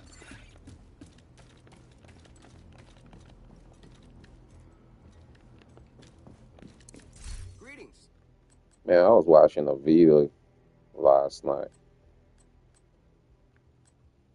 That shit had me. Ooh. It had me fucked up, but it had me also proud of black people. That was the craziest shit, though. Like, I seen the video. Hold on, y'all probably seen it, too. But I'm going to talk about it later. I was going to do my story time, but I'm going to talk about that video. But that shit got me. Man, I was fucked up in the head when I seen that shit. Then when I seen Saw the video of it, how black people act there. Man, that shit got me proud of us. That shit got me proud of us that we getting our shit together little by little. Ain't nobody gonna help us do it but us. Everybody else just gonna watch us go through the struggle that we put ourselves through and talk about it and make contents about it, but don't try to do nothing about it until we do something about it. So I'm gonna talk about that story because I was literally proud of black people. Like I'm so proud of black people right now. Like just going back to the old ways a little bit. I'm so proud of black people right now. Like shit, they did. They finally start standing together. They finally start seeing wrong and talking about it and doing something about it instead of just saying, "Oh, it's just the environment we in." We grew up with this, so we gotta get used. No, no, no, no. That's the stupidest shit we be saying. Like we gotta get used to that. No, then you literally telling people that the gangbangers and all these stupid ass people that live in our neighborhood should be the one to run the neighborhood, and we should get used to that. I'm like, that's the stupidest shit black people can be saying. So when I started seeing black people standing up, man, I was so proud. I was so proud of us. Like we wasn't saying no stupid shit no more, just to cover up our dumbass behavior. They all stood up and they was doing the right thing, saying the right thing. You got a few people there trying to blame other people like we always do, instead of blaming ourselves first before we even start tending to anybody else. Let's blame our damn self first. You'll get a few people want to do like blame other people. Like take your ass back in the house if that's the case. Shit, take your ass back in the house. You ain't helping nobody out here when you just trying to convince everybody else that we not wrong to one another. That we don't do nothing stupid to one another. It's everybody else's fault. Anything that goes on with us, it's everybody else's fault. We selling drugs to one another. We doing this to one another. It's everybody else's fault. I'm like, can we take accountability for something? Like, god damn. That shit ridiculous that how y'all just be like a little accountability, that shit will work or it will go far. It would go far. So when I start seeing black people taking accountability, man, that shit, man, I felt so good. I was so mad when I seen the videos. Like, is that what we coming to? That's a black people? That's what we coming to? Then when I start seeing other videos of black people saying, no, we ain't gonna allow this, we ain't gonna take this. Man, that shit was proud. I mean, I felt so proud of us. I felt so proud. That shit made me feel like the old days when the old people didn't get together and look at the little kids doing stupid shit in the neighborhood. And the motherfucker, you gonna stop. We don't give a damn who you are. Y'all gonna stop. One thing one thing y'all forget to know, the gangbanger ain't gonna kill all of y'all in that neighborhood. The gangbanger cannot kill all of y'all in that neighborhood. If y'all get together, the gangbanger then will be afraid of y'all. But you can't have one or two people talking. Then you got 7 people supporting the gangbangers because you got your son bringing a few $100 to the house, and you think that's it. And you better get the fuck out of here with that stupid ass shit. Like your kid's coming home, he ain't getting no job, he ain't getting nothing. He coming home with an old pocket full of money. You ain't asking no question. Hey, can you borrow me some? Can you do? I'm like, get the fuck out of here with that dumb ass shit. Some of y'all should just stick to swallowing. I ain't gonna lie. Some of y'all just stick to swallowing. And like stick to swallowing or get it on your face or something. But you wasn't ready to be your mom. And the niggas in y'all be fucking with don't even be ready to be helping y'all. So I don't know how y'all be doing. I don't know how you just gonna lay there and want to have a kid with somebody you know ain't got shit going on. Well, who ain't trying to have shit going on. Oh shit, y'all motherfuckers done fucked up. Y'all don't want a community, nothing to help y'all. You don't want a community to help you raise the kid when you know you just a mom.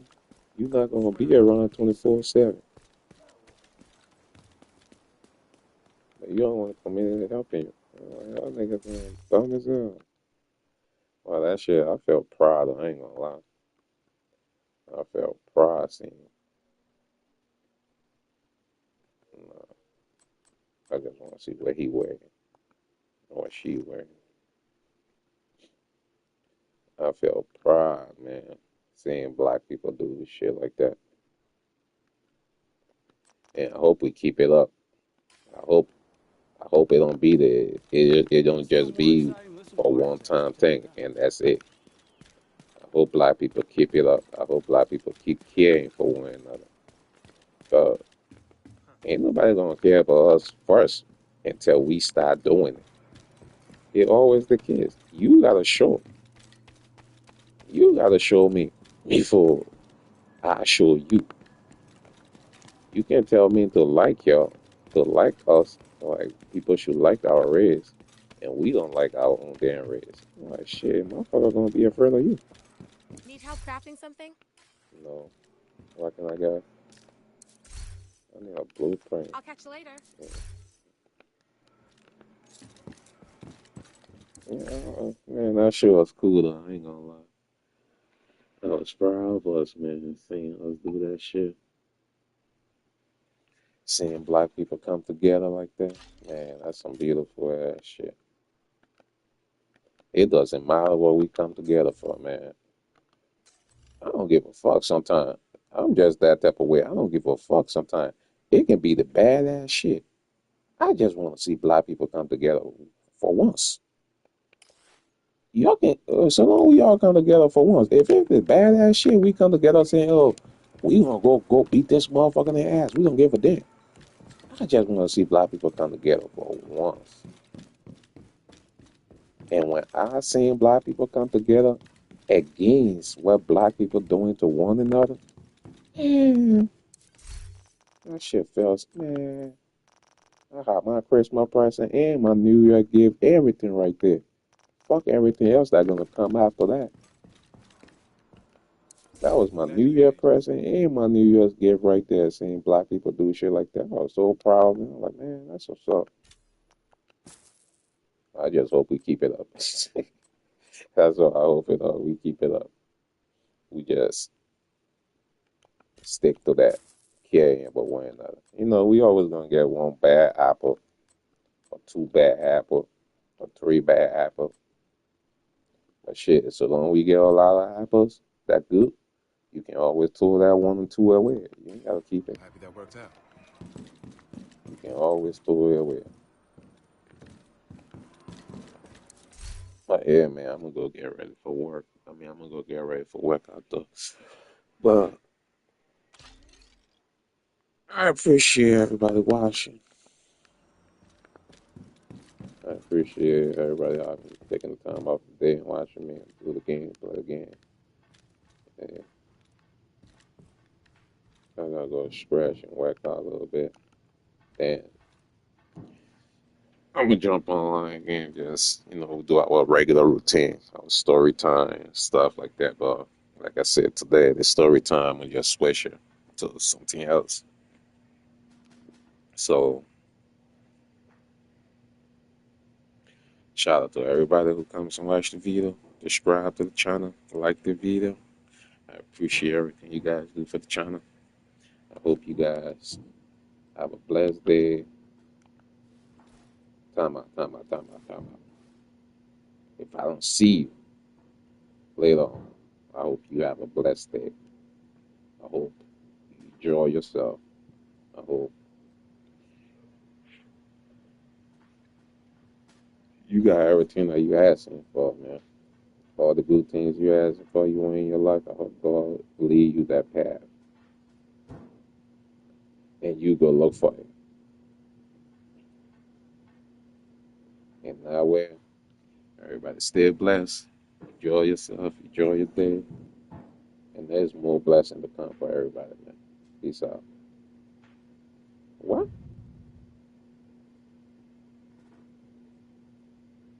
I never knew. I never knew this was my clan. The clan name. Wait, I don't want. Right. I never knew that was the clan name. Hold on. I've got everything the agents can need right here.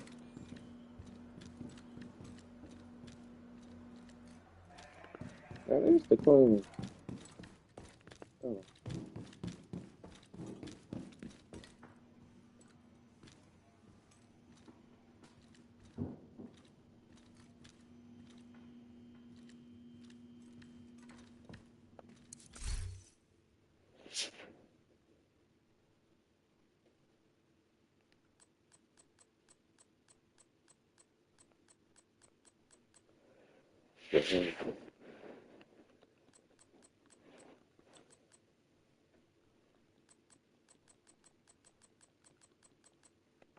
These niggas ain't just don't give up, huh? That's all the leading bowls and shit. Let me see. You will not see my name on yet, though, because I don't play the game like these dudes. Look, look. This dude ain't in the freaking trails.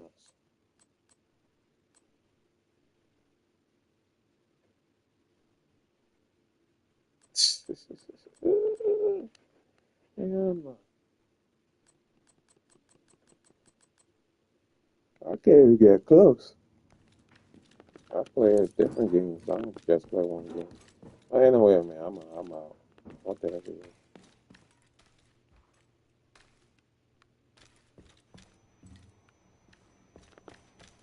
I don't think I ever been back here.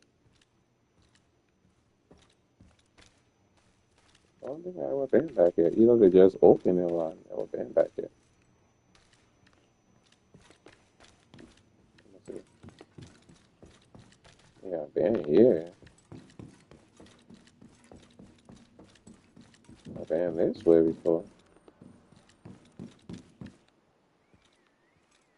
But I've been back here? Oh, I've never been back here. Yeah, I've been playing this game for like so many years. Oh, you can just go out right here. Oh, that's cool as hell.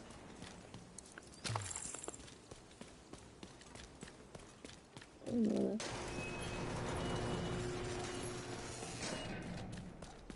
You can go through here, or you go. Let me see if I can find the door this way. Nope. Fucking block this shit. I guess that's a running around for me. Oh, I'm inside. Oh, that's cool. Oh, yeah, I've been around here. Getting over here.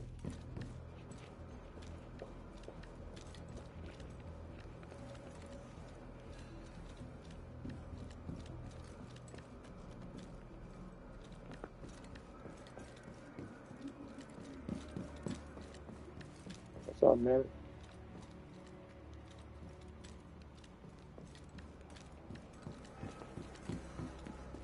Yeah, small ass hospital.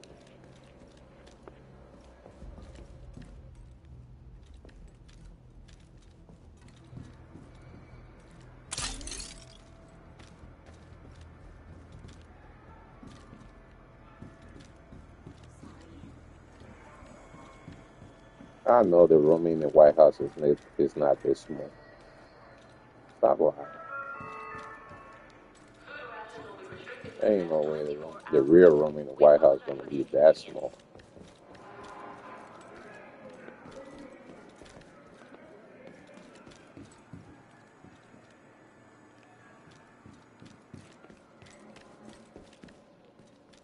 What the fuck is that?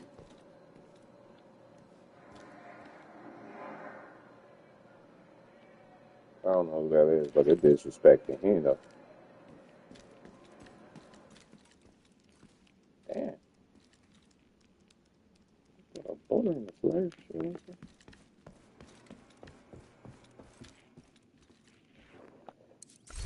It was no. I still can't find how you get these keys. I only got 3 of them.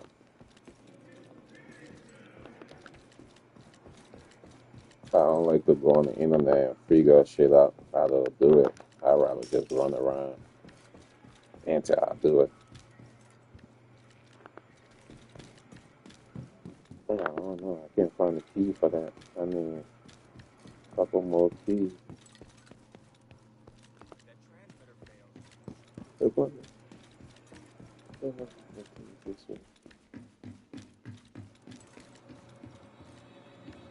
I still need to find these masks. I ain't find all my masks yet.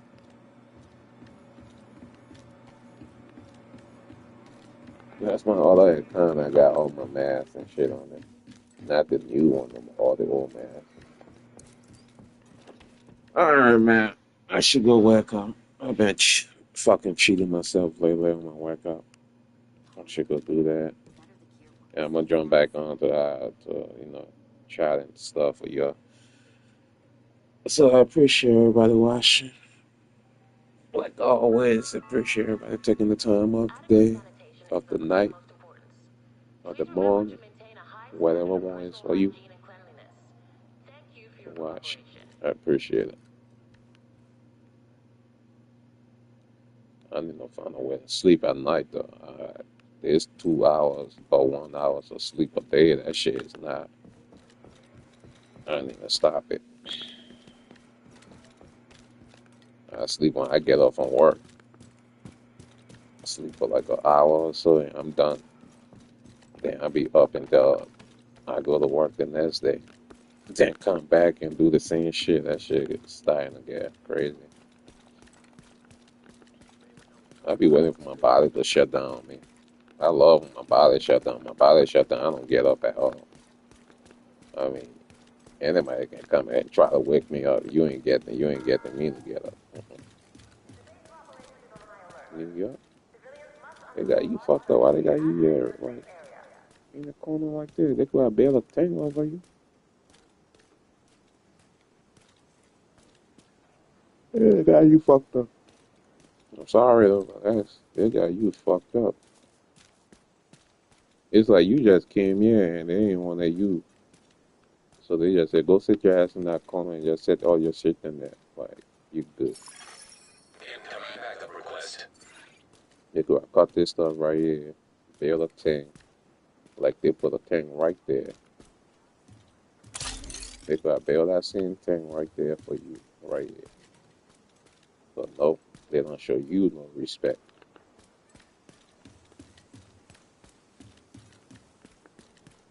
Look, everybody else got a thing. Everybody else got something that's sitting under except you.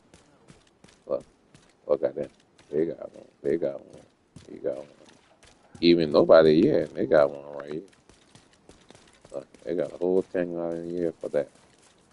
This motherfucker got a tank. Except you. Look, this motherfucker even got a team. Another team. They set her up all nice and shit. You got to sell, girl. I like to see when people trying to buy stuff. What the fuck is he trying to buy for you? You ain't really got shit to sell. I don't get in this game though. Like, that's one thing I don't like in this game. I can go and farm all these crap and break them, don't even need it. Why would you have her selling that though? I can understand this bag. Yeah, it's a name bag. But why all these other crap though? Thanks for your business. You ain't selling shit, my girl.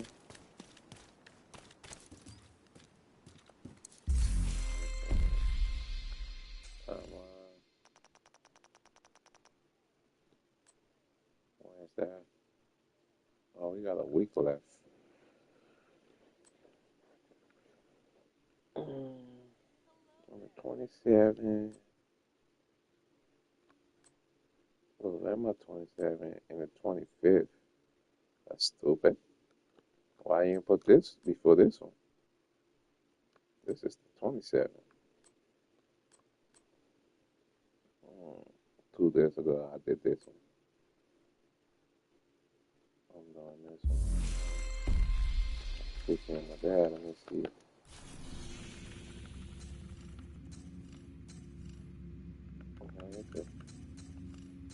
Oh, I'm dumb, man. Give me all my shit, please. Thank you.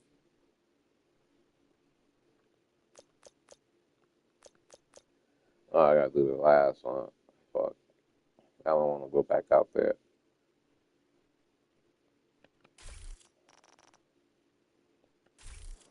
Yeah, I gotta go work out. I've been cheating myself lately. I gotta go. Like, once again, man, I appreciate you guys. I wouldn't tell you to go back and go watch this video. I was just having fun. So, if you want to, you can do that. But it's just a video that was just shooting and stuff. But and then again, you can go back again and watch it because I was playing a story.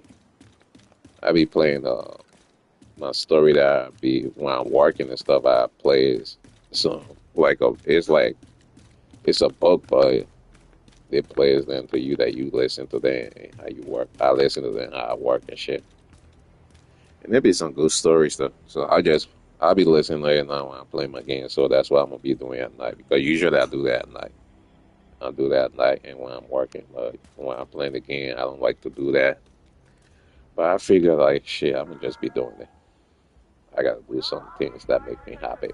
And when it's like 4 or 5 things that I gotta do to make me happy or make me feel good, I do it. And one thing is to get my mind off shit.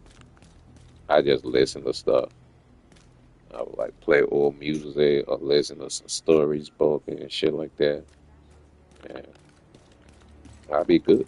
So that's what I'll be doing at nighttime. Cause lately I just wanted to crash out on somebody. I ain't gonna lie, bro. I wanted to crash out on some dude lately. So instead of me not doing that, I just gotta go back to things that I know that will calm me down and bring me back to being normal.